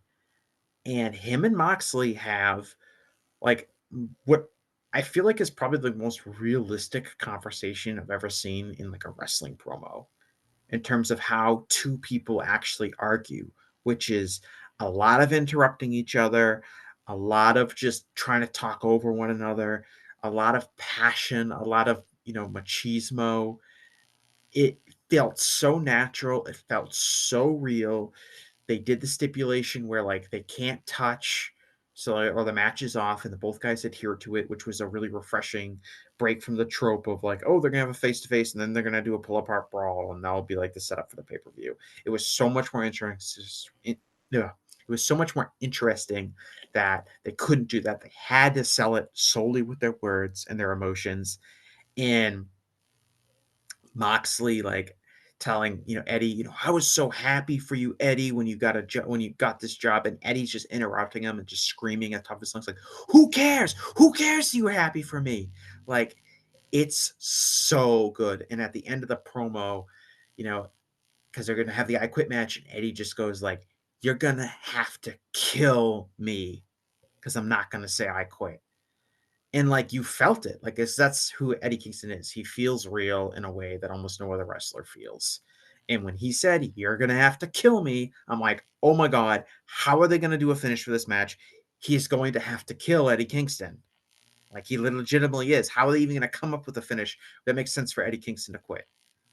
And I remember when it happened, like I watched it like a bunch of times that week. um it's probably it's one of my favorite promos ever by far, and I think the one that kind of immediately jumped out to me when I thought about the best promo in AEW history. There's one more Mox promo that I wanted to bring up that I thought was really great. It's one that I think a lot of people forget, and I think it was setting something up that never came in the form that it came. But it was on the first dance episode where CM Punk debuted, the Rampage episode. Or was it the week before? It was close to CM Punk's debut. But Moxley's in the back and he's cutting a promo, and he's like vaguely alluding to Punk in like talking about how, you know, we built this, this place was built on hard work and sweat and tears, and if you're going to walk in, you better really really want it. And it's just this promo that I think just slips a lot of people's minds, but it just sat in my head of like, man, he's talking about Punk right now. Oh man, they're gonna do Mox versus Punk, and it's like it didn't come in that form because this was pre Moxley going to rehab. I think he left out like soon after that. It would come later, but it was just this promo that just sticks in my mind of being like, "Oh, that's interesting. Oh, I really want to see where that goes." So, Yeah, this just in, John Moxley's really good at talking. yeah. Cage match has this Eddie Kingston promo against Claudio from Collision last year as a number one ranked promo in AEW history. I don't know if you remember that one. It was right before their match at a Grand Slam. Basically, Eddie going through their history and stuff like that. Um, a promo I really like is uh I think it was a backstage exclusive, like a social media exclusive, but it's Daddy Magic after the Blood and Guts match. Yes. Um, where if you remember the finish to that match, Chris Jericho is like about to tap out and they're on top of the cage. And Daddy Magic goes up there, and Claudio, I think, puts him in the giant swing or puts him in the sharpshooter, Yeah. and you know Daddy Magic taps out, and then Daddy Magic's cutting this promo where of course he's covered in blood, and he's talking about how Chris Jericho got him this job. He is this great man. He's missed his kid's first steps. He's talking about watching his kid's first steps on video that he wasn't there for because he was here, helping Chris Jericho and how much Chris Jericho means to him, and that's why he would never let Chris Jericho be embarrassed by having to submit um, Oh, to Eddie God. Kingston. So It's so good. He says the line. He's like, you want to make big boy money, you got to do big boy shit. And that's the exact line I, I was thinking of. I legitimately think about that line all the time. Like when I'm at work and I don't want to do anything, and I'm like depressed or whatever. I'm just like, you know what? When you want to make big boy money, you got to make big boy shit. It is an amazing promo. I've watched it a bunch of times. That And if you promo haven't made seen it, I don't know what you're doing if you haven't seen it. Go watch it. that promo made me want to see 2.0 get like a tag title run. Like Daddy Magic's had Daddy some bangers. He's so good. And him with like the pairing of him with Garcia, like those two, because all three of them came in together. But Yeah, the pairing of those, I don't know if they like worked with each other beforehand. like I Um, think they were kind of in like I think they were because Garcia did some like NXT jobs sort of, but I think they kind of just threw them together for a dynamite match. And then they all got signed, and it's like, man, this relationship with Daddy Magic and Daniel Garcia is like there's a lot of heart to it. There's a lot of like feeling there with that feud.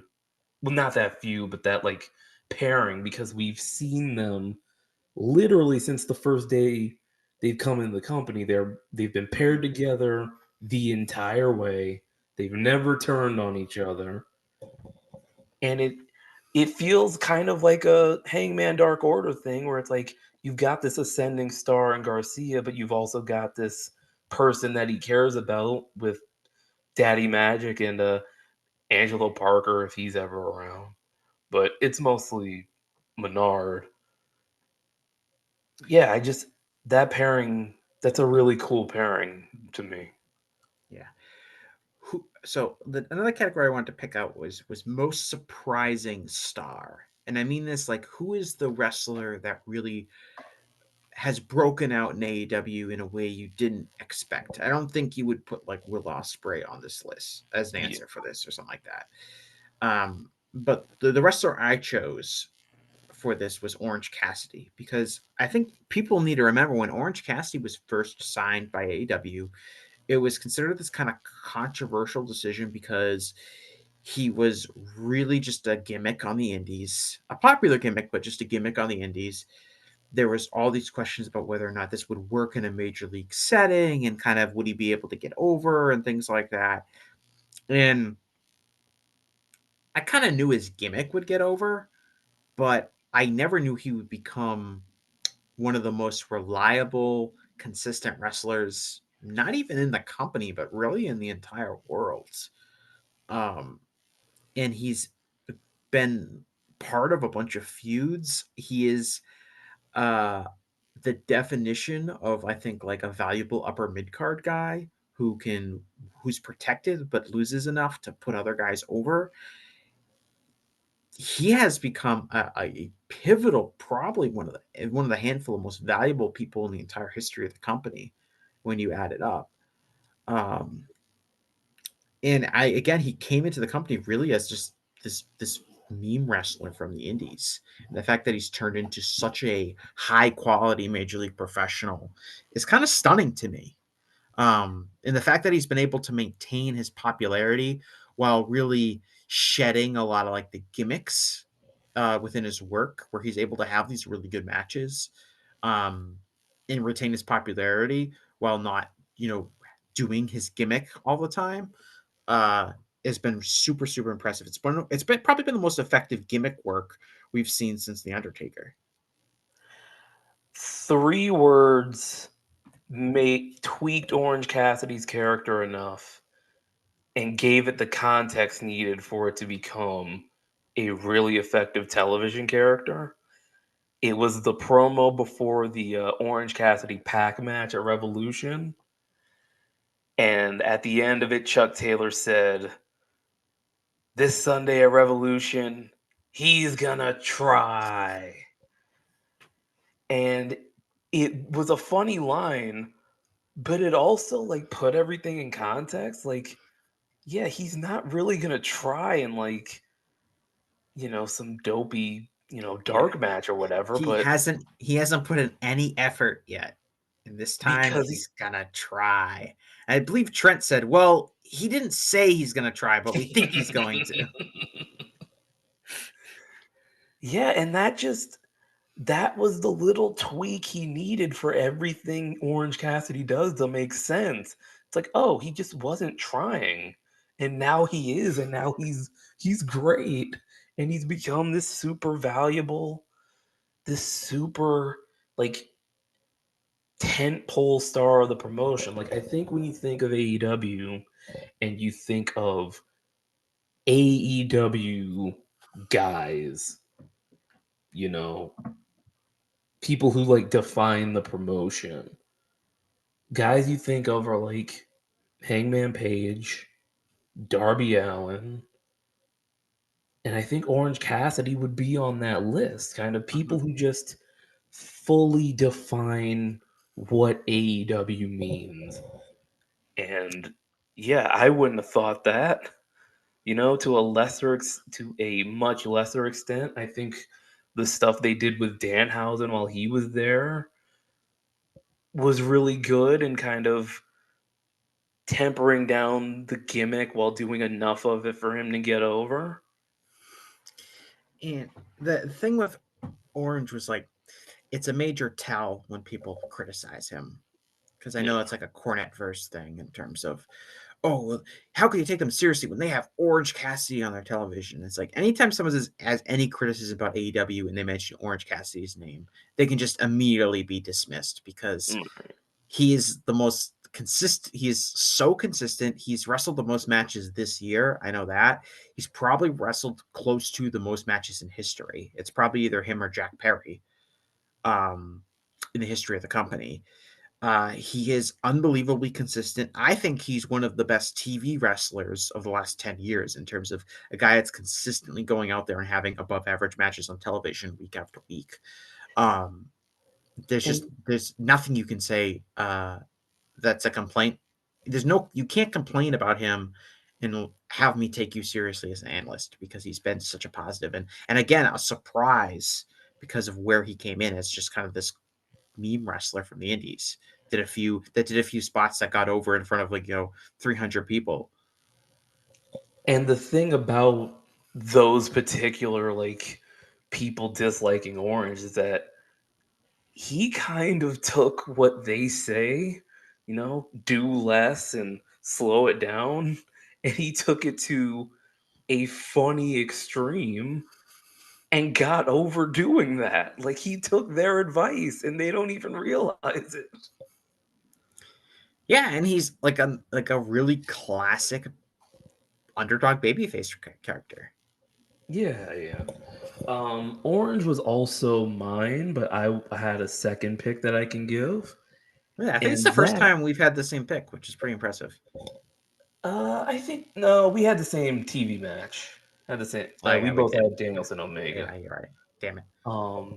For my second pick, it's Christian Cage, because who saw this coming? Like everybody knew Christian was good.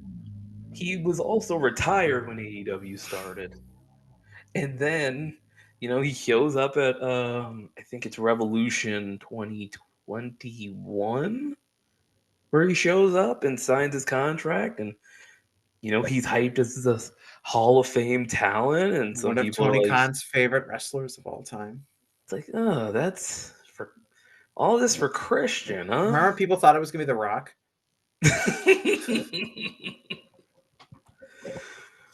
But hey, look, Christian's come in, and you figure he'd be like a Matt Hardy type, where he's working lower card stuff and kind of teaming with young guys, and that was his role to start with the Jurassic Express.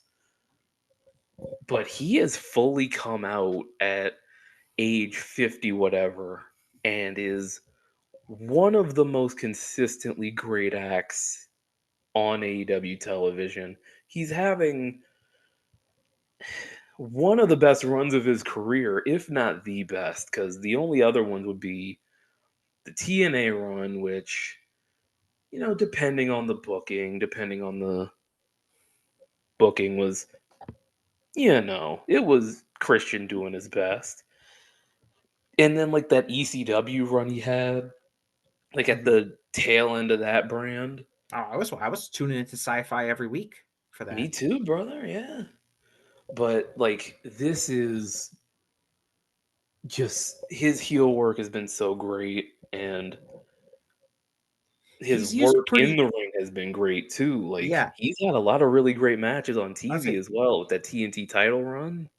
and he's been used like pretty conservatively in terms of like the feuds he's engaged in, how much he's on television, what he's actually doing. He's only doing stuff that's like really purposeful, and he's not Yeah. overexposed. And he's everything he does is really clearly very thought out.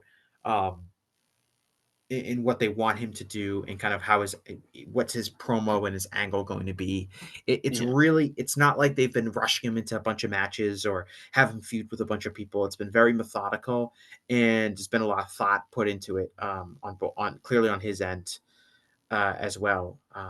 So Yeah. he's a great And pick. he's got that world title shot, and while I don't think he's going to end up using it, I talk about this in the Wrestle Dream preview, and you'll read about it. But if they put the world title on him, I wouldn't be super shocked. Like, Tony loves him. he's kind of earned a shot at on top, I don't know how long I'd run with him on top, but I think he's earned the shot. Mhm. So to switch gears, actually no, we'll stay with this one because I think there's like there's a couple more categories I want to kind of get through here. Yeah.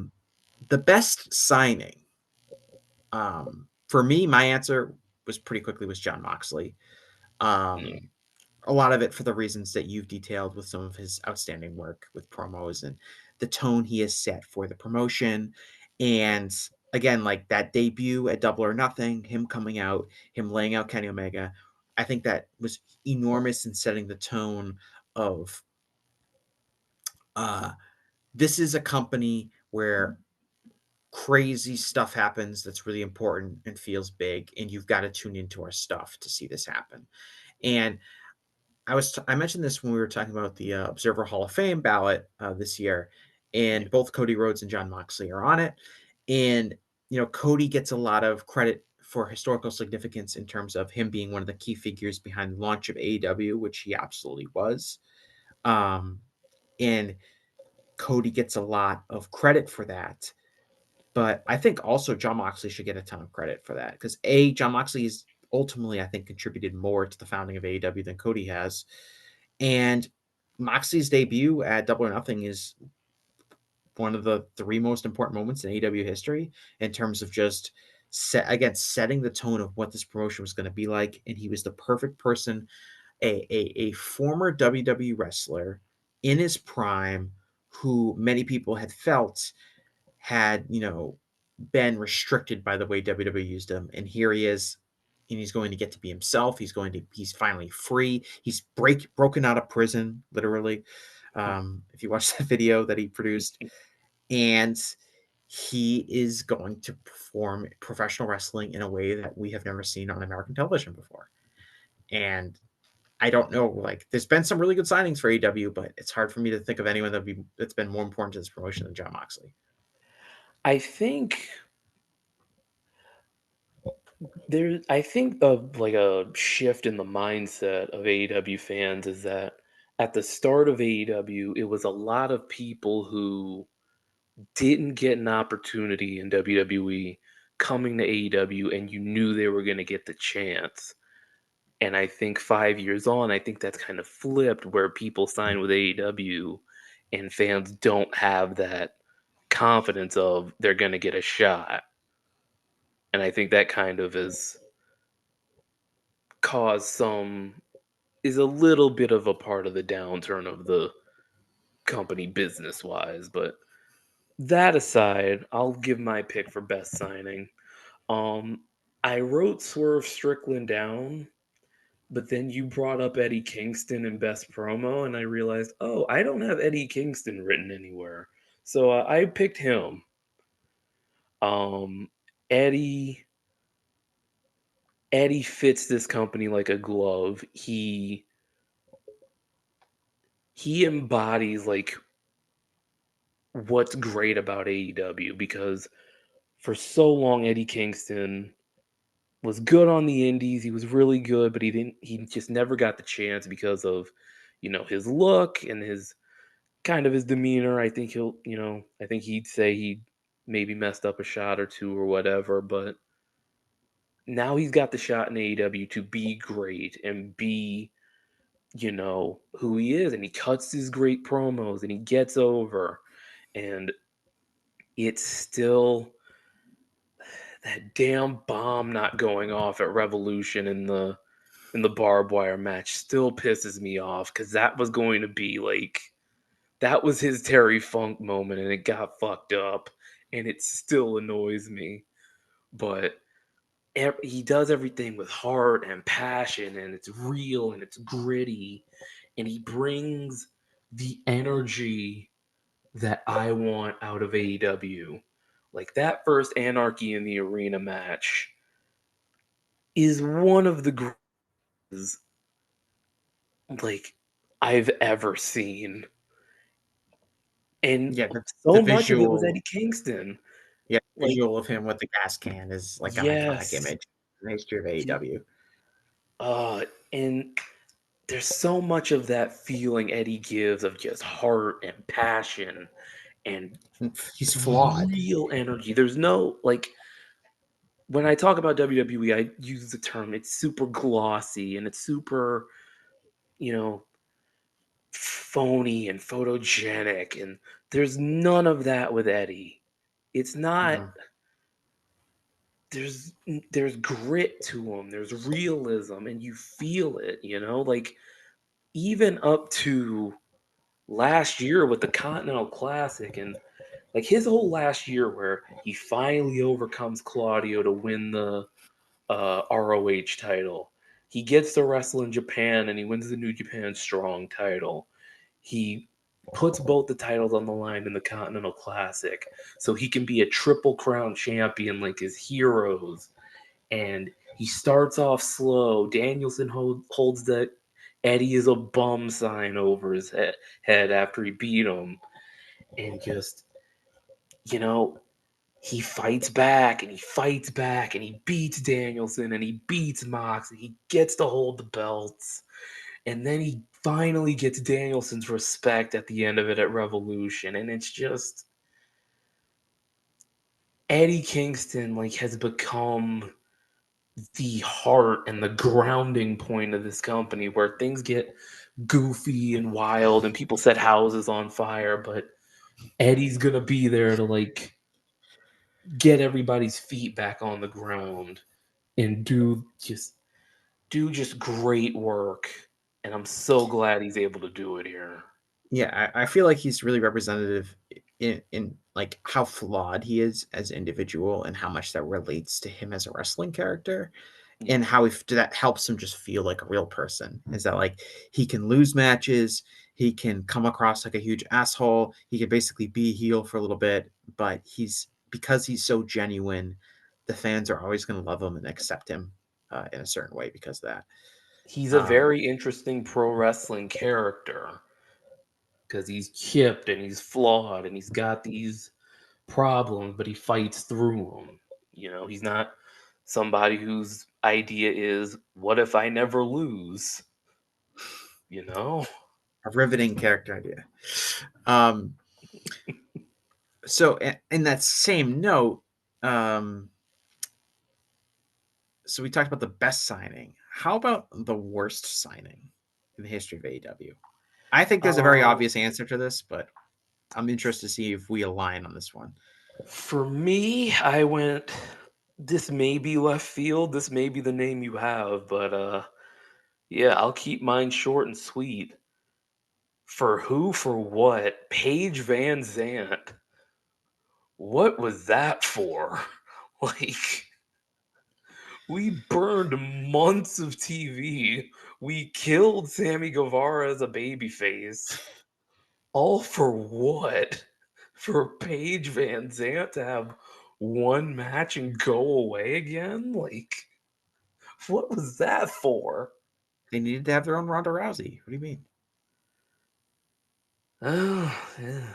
Well, they eventually got her for one match, but In Ring of they got Honor, yeah. Ronda. Yeah. Um, I totally forgot about her being in AEW. Never even I crossed my don't mind. blame you. Yeah. Yeah, Who that's who up did there. you have? Because I'll probably agree with you. I had Jeff Hardy. Oh I yeah. think I mean, it's so. Jeff. You know it. It's But Jeff. so here's what Jeff Hardy did for AEW. Yeah. He was presumably quite expensive. Yeah. Um, he was extremely bad and had some of the most embarrassing performances we've seen of anyone in AEW. And outside of the ring, he was a huge embarrassment and like a major problem of why were we employing this guy. Um, and I just think everything about Yeah. it went poorly. Sounds like you want to do some Jeff Hardy defending suit. I mean, I don't think he was the worst Hardy brother on TV. Like I think Matt was a bigger waste of time. Like Jeff was. It's Jeff. You know what's gonna happen. Like you'll get a couple months out of him. Did they get a couple months out of him? I mean, they got a I think couple they. matches out of him, but I mean, Oh he had that yeah. match against Darby which was really rough, um, and scary, and like not in a good way. And then they had that tag match against the Young Bucks on pay per view, which is like one of the greatest performances of the Young Bucks career. That they got that out of a passable level because he Yes. was just done, and he came with all this baggage before he even did anything, and then he came with more baggage when he started getting in trouble. Um, and was just a complete embarrassment to the company, and like again, presumably pretty expensive. Yeah. I can't argue that too strongly. That was pretty bad. Mark Henry's probably up there too. For value added, yeah, I was thinking about that too. Yeah. I mean, he Um, didn't. He he gave crossed us my a mind. Rampage catchphrase. Is that worth seven figures? You think he got seven Um, figures? Probably. Nah, I He don't ain't know. coming Not, cheap. He got six. I mean, if we I'd believe bet. those, oh yeah, but that's a huge difference between 6 and 7. That's true. 7 is presumably 10 times as much as 6. Um, Yeah. anyway, kind of a similar category, but I kind of want it's a slightly different, and because I think this has to do more with expectations. Is biggest bust in AEW. Um, I said Mina Shirakawa. Just kidding. That was a joke. Um, Oh, you got me with that one. yeah, isn't that I good? was like, Uh, whoa, hold on. um, I'll let you go first because I have mine might come in a little hot. I was like reacting like, oh wow, he like doesn't like me to stuff. Hates And me to then shit. as you were talking, I was like, oh wait, I get the joke now. Yeah. Oh well, Harley Cameron might have something to say about that. Yeah. Never mind. All right, so I have two answers. The first is a question: does CM Punk count?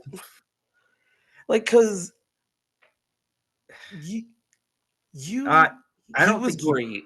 He was. Yeah, Let me make that clear. He was great. He was great. The ending being as bad as it was, does that like count him as like a bust? Because you came I out think he's a. ahead, but then you I think ended he's up a. I understand what you're saying. I think he's a flame out, not a bust. okay. Because I Because don't I think don't. he Yeah, flamed out, but he like you got a lot of your money's worth with CM Punk. you did, and He moved business greatly for you. he did, and he was great when he was there. Yeah. I Well, was just until thinking more until like the end. long term, like kind of. Oh yeah. But so if not, my second answer was Wardlow. Uh, he was really hot. The MJF feud was great, and then he after that, it's like I don't know, man. Like I started wavering on him in that first TNT title run, where it's like, hmm, is this guy great at anything? Like he looks great. He's a 10 in a look, but he's not really a great talker. He's not really a great wrestler. Like he's kind of just a six across the board. And he was working with Powerhouse Hobbs. He was working with Samoa Joe, who we know can still be really good. He kind of just simmered out, and then they put him on the bench. They brought him back with the Undisputed Kingdom. They gave it another try, and it didn't work, and now he's hurt. So it's like, and I think he's older than a lot of people realize. Because I think people think like, oh, he can develop into something, but he's like, he's 36. So it's like, is there much development there, or is he what he is? So I don't know. People they'll get on Tony for kind of like dropping the ball with Wardlow, and I've kind of just been like, man, is there much of a ball there to be dropped? Like, I don't He's a know. guy. He's a guy that was utilized like perfectly for his first year or two in the company for what Yeah. his skill set was. And he was in this feud with MJF, which had been built up for well over a year. And they did the whole thing, and he finally got his revenge. And that was like the perfect use of Wardlow. He was interacting with a really, really talented performer in MJF. That role had been solidified for well over a year. And there's no way to really follow that up with anything that would come across feeling the same way. And before we move on, I do want to give a little some props to Sean Spears for his role in that feud. Mm-hmm. I'll dump on Sean Spears all day, but I will give him credit where he was due. He played his role in this feud perfectly Yeah. as like the mini boss. Yeah, I mean it was a great feud. There's Yeah. no denying that. And but once that was done, how do you follow it up with a guy who like you said is kind of limited? He's not super charismatic. He's not a great promo. He's not really a compelling wrestler in the ring. I don't think fans ever wanted to see Wardlow struggle unless it was for a very specific reason, like the MJF feud. So people weren't really invested in any Wardlow match that wasn't him just power bombing people. Yeah. There wasn't a lot there for him to sell as a sympathetic babyface, or be interesting as a controlling heel. It just never clicked. So, and I think they gave him opportunities, and I don't think he delivered. and I think you had other guys coming into the company who could excel in that role if given the opportunity. Yeah, Um, like I always say when it comes to Wardlow, like that MJF match was Double or Nothing 2022. So in order to push Wardlow, you kind of got to dial back with some guys. Who are you swapping out with Wardlow? MJF? No. John Moxley? No. CM Punk? No. Kenny Omega? Well, Kenny was out.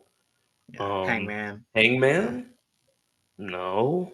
Like, so you're going down the list of people, and it's like, man, Well, like, what's there for Wardlow to do, and really? because the MJF match was and the angle was done so well, people were getting out of control with their expectations for him. Like, Wardlow's just going to be the world champion one day. It's like he's probably not.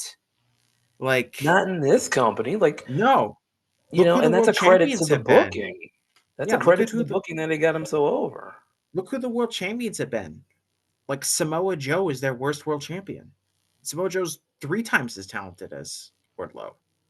As we saw in their feud, yeah. So it's like, man, it's tough. I do like there's a role for Wardlow on your wrestling show.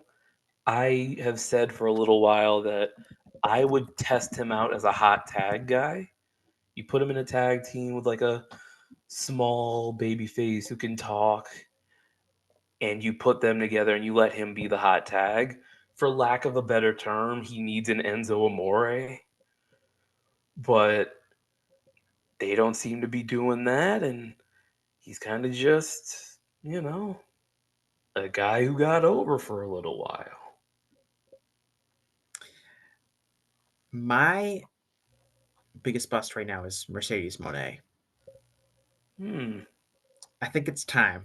I think it's time for Think us it's to. time. She debuted in the company in March. Yeah, it's been about six It's been months. She a, had her first it's match in May. it's been a while, and she came in at a pretty big price tag. She hasn't helped business at all. Yeah, that's So that's out the window. We could talk about, oh, she helped move SmackDown ratings a couple, years ago and was actually one of the biggest draws in WWE. She has not helped up AEW really at all from a business perspective.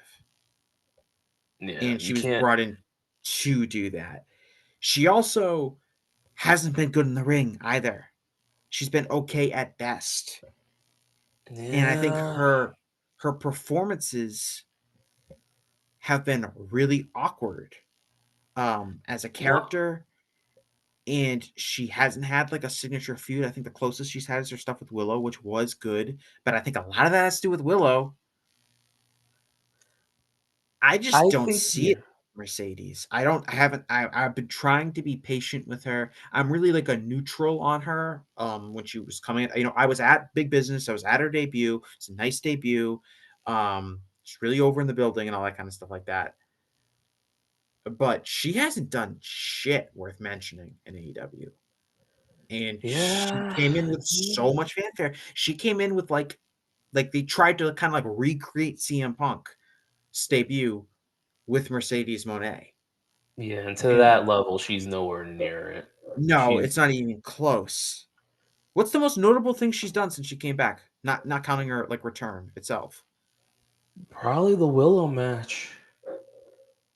I mean, he wasn't good in the Vakira match. The Brit match was nothing. It was a 2.5 star match. What else? Like the Like it, second, like the Emi Sakura match might be like the number two thing she's done in the and company it's so yeah, we're far. getting it 6 months here. So she's had time. So could she turn it around? Yeah, but I almost feel like the women's division is starting to pass her by. Who Well, I would you mean, it's push? tough. It's tough Who to would, say that with Mariah May having I the know women's Mariah title and has her Mariah hasn't done well kind of either. slipping a little bit. I know. I think the entire at this point I'm like convinced like the entire division should be built around Willow. Yeah, I wouldn't argue with that at all. She's your most consistent performer in the ring. She's as consistent as anyone in the ring. I think she's your most consistent like promo and just getting over in the buildings. And I think it's time to stop messing around with her. I know you're paying these other people a lot of money. But here's your fresh, organic, natural babyface star. The other company has nothing like her. To me, like Mercedes right now is a huge bust, and hopefully she can turn things around. I'd love to see it. I do think that she has brought maybe a level of consistency to the women's division in terms of the attention it's getting, which has been a positive. So I will say that. But she's got to hold up her end of the bargain in terms of her performance. It just hasn't been there in the ring and out of it. And it certainly hasn't been there from a business perspective. Well, how about this? Let me ask you this. Bigger bust, Mercedes or Okada? Which is a Mercedes. wild question. No, Okada's still secretly great. Like he just hasn't had as many like opportunities to be great. Like I'm not worried about Okada at all. I know people talk about him being lazy. I thought he was fine in that Bryan Danielson match. The finish was bad, but Well, yeah, the problem is he's been in the Elite feud, which I called one of the worst feuds in the history of the company. I'm not worried about Okada at all. Yeah. I'm pretty like he's fine. I am too. Could he be doing more? Yeah, but he's Okada. Like I feel like he's delivered in big singles matches when he's needed to. Like, do you remember that Kenny Omega angle? It was a match. It was the first match in like the title tournament where it was supposed to be him and Joey Janela, but instead it was Sonny Kiss. And he has this new big entrance with the cheerleaders and the brooms and the pyro. Yeah. And then he beat Sonny Kiss in like 30 seconds. Yeah, I believe we had a whole little social media controversy after that, right? Like as we always do with AEW, but I think Okada's the same way. You could fix this guy in 3 minutes. I don't think there's anything like. Well, not fix could he him, be but doing you can kind of like could you be doing credible. more with him? Like could you be doing more with him? Yes. Like I don't think there's anything wrong with him. Like I think people still see him as a big star. Yeah, I kind of like make him more like you could reset the spotlight on him whenever you wanted. Yeah, I mean he's basically never lost a match yet, so he's only lost to one person, and that's Bryan Danielson. Yeah. So I'm not I'm not worried about him. Who is the person you thought would be in AEW but never has been? This was a tough question for me because AEW's had a lot of guys. A lot of the answers I think eventually have ended up there. You know, the New Japan names all pretty much ended up over there. Mm-hmm. You know, any Lucha people, a lot of the CMLL side have been over there. So this was a tough one. I feel like this is a kind of chalk answer if there is one to this question. I said either Kevin Steen or Sami Zayn. Mm-hmm. But I said Kevin Owens. Yeah. That could be changing in a little bit. Maybe. Possibly. Who knows? Yeah, I kind of resigned. I kind of resigned myself for him being like WWE for life, but you know, his contract situation the way it is, if he does make the jump, I mean, I think he's capable of incredible work. Yeah, I think he's one of the more. I have said he. You go ahead. I was just gonna say, I think he's like one of the most talented wrestlers of his generation. I think he's an incredible promo. I think he can come across as super authentic, and I think in a setting where he's allowed to have way more creative freedom, and because he's a good promo in WWE where he has to use all the WWE isms. You take those handcuffs off him, he's gonna run wild if he's motivated. Like in a lot of these feuds write themselves. Kevin Owens versus Eddie Kingston, Kevin Owens versus Jon Moxley, Kevin Owens versus Kenny Omega, Kevin Owens versus Bryan Danielson, Kevin Owens versus Will Ospreay. Just throw them all in. Kevin Owens versus Swerve Strickland. Versus Hangman. Yeah, like I think Kevin Steen has John Moxley level upside if Yeah. he were to sign with AEW. Hmm. That's how much I think he could bring to the table. Yeah. And Sami Zayn, like it's starting to annoy me how he is getting historically like whitewashed in this turnaround of the bloodline feud. Like this whole thing started with him. This whole thing got hot because of him. And it's like he's getting kind of just forgotten about. And I want to see him come to AEW and kind of like do that there and be like, oh no, it was Sammy that got that hot. Yeah, they're both guys that spiritually fit AEW with their backgrounds in Ring of Honor and their relationships with a lot of the people that are in the company. I think Yeah, yeah. AJ Styles is another one, but AJ, to me, AJ already lived out and explored a non WWE world, and now he's just happy to get his big WWE paycheck, and I don't begrudge him for that. Yeah, and it's like surprised he hasn't been in AEW. I don't know if I'm surprised if AJ's never jumped because AJ's always been like a company guy. Yeah, he He was certainly always a has been. TNA company guy. You know, he's a flag bearer for whoever's team he's on. And they like and So like they like him. Like Vince obviously liked him. The Levesque regime likes him too. Like they're willing to give him a lot of money. And frankly, he doesn't have to work as hard in WWE as he would have in AEW in terms of like needing to stand out.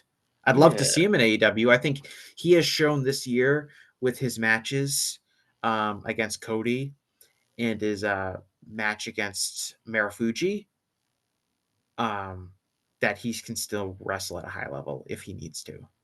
Um, yeah, he's still AJ. Yeah, he could he have like a Copeland run minus the leg break? Oh, that's a guy we haven't talked about, Adam Copeland. He was a pretty good signing. He outkicked his coverage, I think, but yeah, back to AJ. I think there's still some gas in the tank for him. hey, if they're gonna sign a veteran from WWE, I want it to be a veteran that's willing to jump off a cage and break his leg. That's true. I was gonna say Jeff Jarrett for most surprising star, just as someone who's worked out way better than I expected. I mean, he didn't surprise me. I don't know what you guys are on. It's Double J. Whenever I think it was a Garrett Kidney who said it on You've Got to Be Kidding Me, but when he's not a world champion and he's not booking himself, Jeff Jarrett's pretty great. um, we're gonna wrap things up here. Who do you? So this is AEW MVP. Just who has been the most valuable performer in the company over these 5 years? Um, I think we might have the same answer on this one, but I'm interested in seeing who did you say it was. Well, my answer is John Moxley. That is my answer as well. Yeah, he was the first defector. He's the leader of the charge. When the when things get off track, he's the one who rights the ship. He's the guy who embodies the feeling of AEW from day one throughout whatever problems this company has, through the growth, through the downturn. He's there to be the big reset button. Like whenever things go wrong, it's like, all right, where's Mox? And Give me the ball, as we said. yeah, that's if that's not an MVP, I don't know who is. Yeah, I agree. There's been some really valuable players in AEW, but I do think Moxley, 2 Wrestler of the Year awards in the Observer. Um, I think you could make a case for Jericho. I think in the first Yeah. year or two of the promotion, Jericho has a case. And then subsequently, you could say like CM Punk. You could make a case that Moxley has never been like the singular most important person in the company. Yeah, Hangman, we talked about all Yeah, the feuds he had, and there's Kenny Omega as well, who yeah. Kenny, had has missed a lot of time. but Same. yeah, yeah. It's kind of like what's like Danielson. You could make a case like when Danielson's been there, he's been as valuable, but he also wasn't there for the start of the company, and it's also missed time due to injury. Right. I would say MJF. would definitely be in the mix in terms of just a singular character that's been there over the course of the entire company. But I I wish there for all was the something positive I could give to MJF. Like because he is real. Cause he's really good. It's just his instincts are kind of he iffy, and he's been he was in a really responsible. bad angle. I mean, he's been responsible for some of the best stuff in AEW. Yeah, you talked about it with Punk with the Punk feud. Okay, so we did Mhm. talk positively about him. Yeah, I mean, he's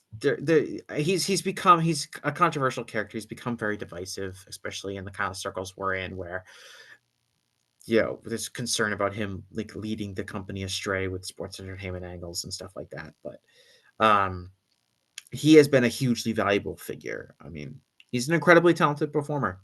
Sometimes Yeah. his instincts aren't always perfect, but he has been responsible for a bunch of great stuff. So I definitely think he deserves recognition. And kind of the last award we had was I said, who do you think will be AEW's MVP over the next 5 years? And I did not pick MJF, but I think MJF would be probably one of the 2 or 3 favorites for this award. I ended up choosing Will Ospreay. Um, but I'm curious to see, who did you have for that award?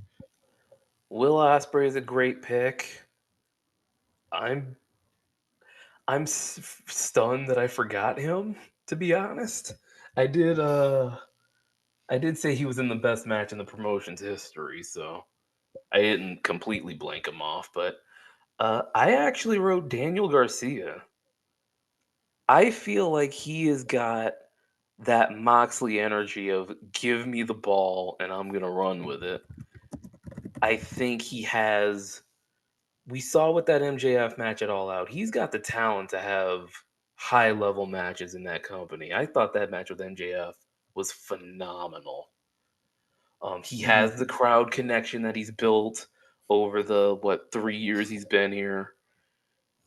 I feel like he just has that dog in him to like climb to the top of the company if they give him the opportunity to. And really, if whatever shot they give him, I think he has that ability to make it work, and he has the talent to deliver in the ring to make it. I can kind of see like a Bret Hart trajectory for him, where he's this hardworking mid carder who builds himself up and builds up the cachet with the fans and built and has this catalog of matches to where they give him the ball and he can run with it. I love that comparison, like a Bret Hart, like because Bret Hart was in WWF for like right about 10 years before he was world champion. Yeah, he was on WrestleMania 2, and then he has his crowning moment at WrestleMania 8, at WrestleMania 10, excuse me. Yeah. So, and I like that because I think with Garcia, it does have to be a little like, I don't know if like delicate is the right word, but it has to be like really precise in terms of taking this guy um who came into the company with like really no fanfare, was Yeah, an indie wrestler that not that many people would have known. he was Um full bottom of the card, like the bottomest of the bottom of the card. yeah. And they have been slowly bringing him up there, and I don't think he's a guy you can rocket strap.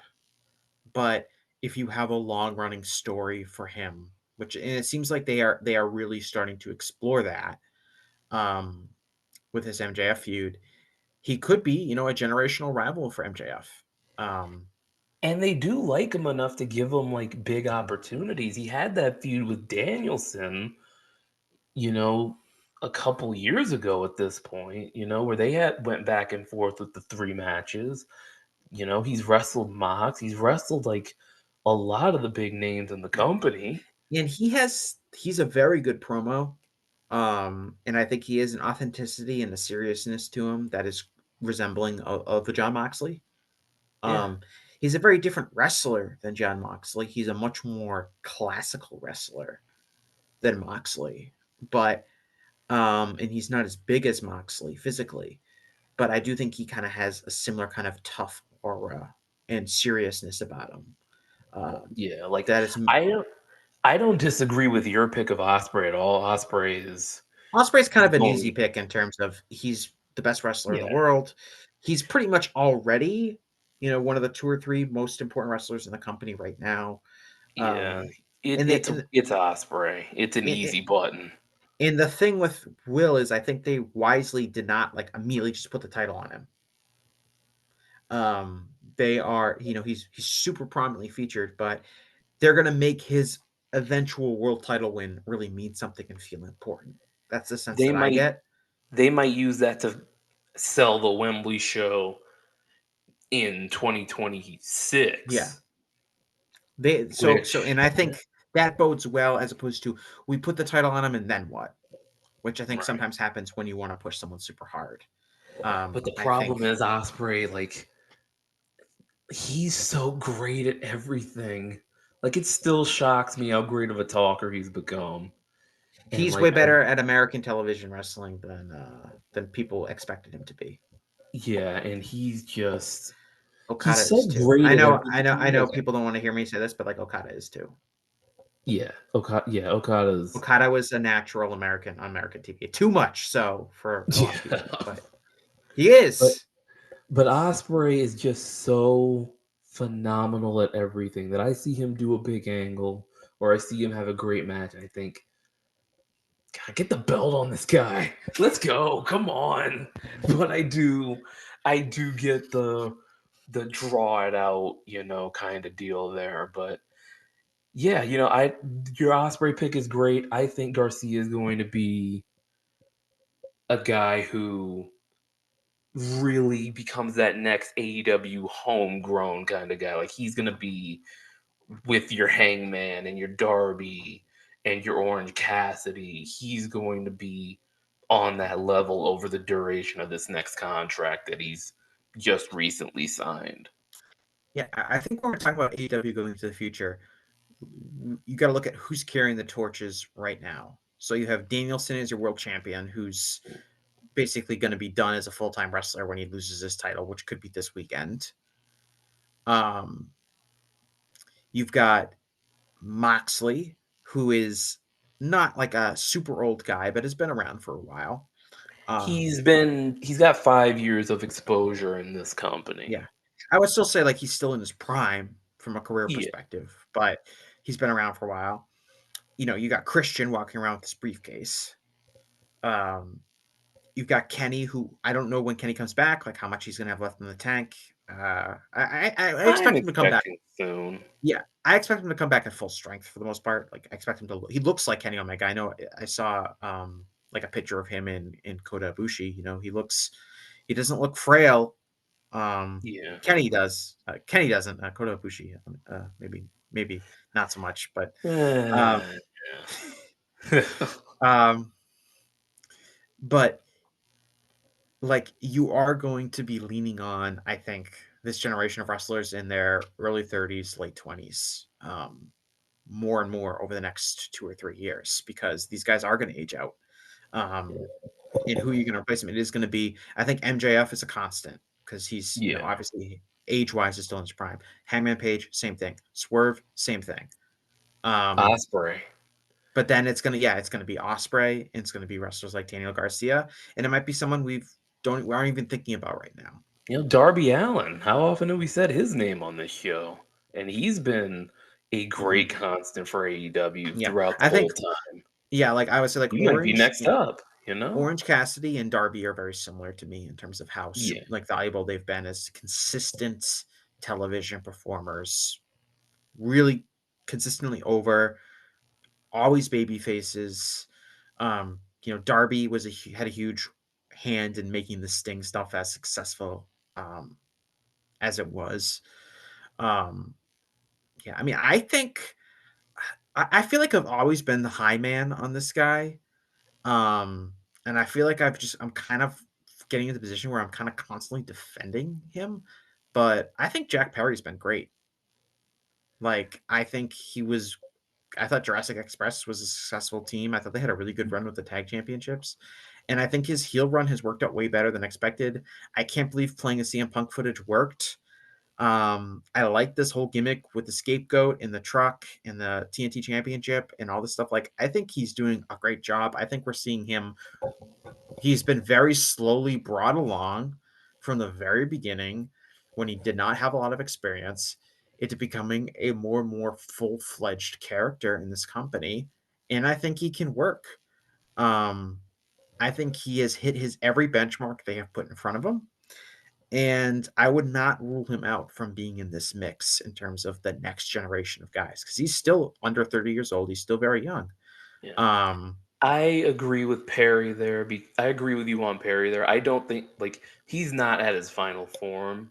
His final form is like they're gonna try and make him the top babyface. I think the scapegoat deal is helping him because he's a much better talker than he was. He is he like, he's closer to where like Daniel Garcia is than he in age wise he is too than he is to Will Ospreay, yeah, who Will Ospreay is the best wrestler in the world and has been for a couple of years. yeah. And I he's think kind of Perry. walked Yeah, into AEW, you know, not really having to prove that much because I mean he'd already been yeah, a pseudo member of the AEW roster before he officially became one anyway. So yeah. I think Perry. He's working on his heel stuff now, and I don't think I'd turn him anytime soon. But his final form is going to be babyface, like trying to make him a top guy, and I do think he's going to be much better served in that role, and his peak is a lot higher in that role. So I wouldn't write off Jack Perry at all. And then you've got Sammy Guevara, who yeah, yeah, I think they realized that Sammy might have a ceiling the way he's been currently used. yeah. I mean, the turning back and forth doesn't really help. They've Look, I here's what think the whip's happens. kind of burned out on You Sammy. you tap these guys as the four pillars. It's kind of a mistake. Well, three Um, of them are gonna be really good. well, you have one that races ahead of all of them, Yeah. and then you have two other. You have another guy. They're basically all at kind of I think like four different levels in a lot of ways. But the issue is they're always going to be compared to one another, and when you have someone like MJF who's raced ahead of all of them, in terms of development, in terms of prestige within the company, it becomes really difficult for those other guys because they're always have this title hanging over them of being part of the four pillars. And the fact of the matter is, over the course of the history of the company, a lot more people are going to get signed, a lot more talent is going to come along. Um, and if you're looking at a booking perspective, it's like who is more likely to be a future big star in this company? Is it going to be Sammy Guevara or Daniel Garcia? Like everyone would choose Daniel Garcia, or even like more demonstratively, like Sammy Guevara or Will Ospreay, Sammy Guevara or Yeah. Konosuke Takeshita, Sammy Guevara or Kyle Fletcher. Okay, it's not going to be Sammy Guevara. And I like Sammy. I think he worked his ass off in this company. I think he's given 110% with everything he's been asked to do, but he's not going to be a top guy. It's just not going to happen. Yeah, his ceiling just isn't there, and that happens. He plays to his ceiling, and I think he's very good in those roles. I'm going to wrap it up. Do you have, Sue, do you have anything you want to plug that we haven't gotten to yet? Um, no, we got voicesofwrestling.com. I got a lot of work on there. You'll see me, a couple times a month previewing WWE, reviewing WWE, talking about other shows whenever I watch them. I'm on the New Japan beat pretty often. F4W online, I review Collision every week. None this week because there is no Collision. But every collision I'm on there. And then my personal blog, Williams Watches Wrestling, where I do some personal projects. I do some fan request matches and review a lot of that stuff. My current project is Williams Watches WrestleMania. I'm working through all the WrestleManias. I have the most recent one that went up is WrestleMania 10, at least when we're recording this. I'm planning on doing a show every Wednesday, and you can find that at williams.wordpress.com to find extra reviews if you like my thoughts on things and you want to see me talk about other wrestling that I don't really get a chance to talk about. All right. I want to thank Suit for joining the show. I want to thank all of my listeners. I want to thank everyone who's left a positive review for us on your various podcasting apps. I'm told that's very, very important. But I'm happy to see that 5-star rating on Spotify every time I look at it. So thanks a lot to everyone, and I'll talk to everyone again after a while. Bye bye. Do you like wrestling trivia? then check out the 5-Star Match Game, the Pro Wrestling Quiz Show. I'm Joe Gagney. In every episode, I grill 3 contestants with 5 rounds of power-packed wrestling trivia. We have over 30 evergreen episodes in the archives covering WWE, AEW, Japan, Mexico, and much, much, much, much more. Play along at home and check it out today.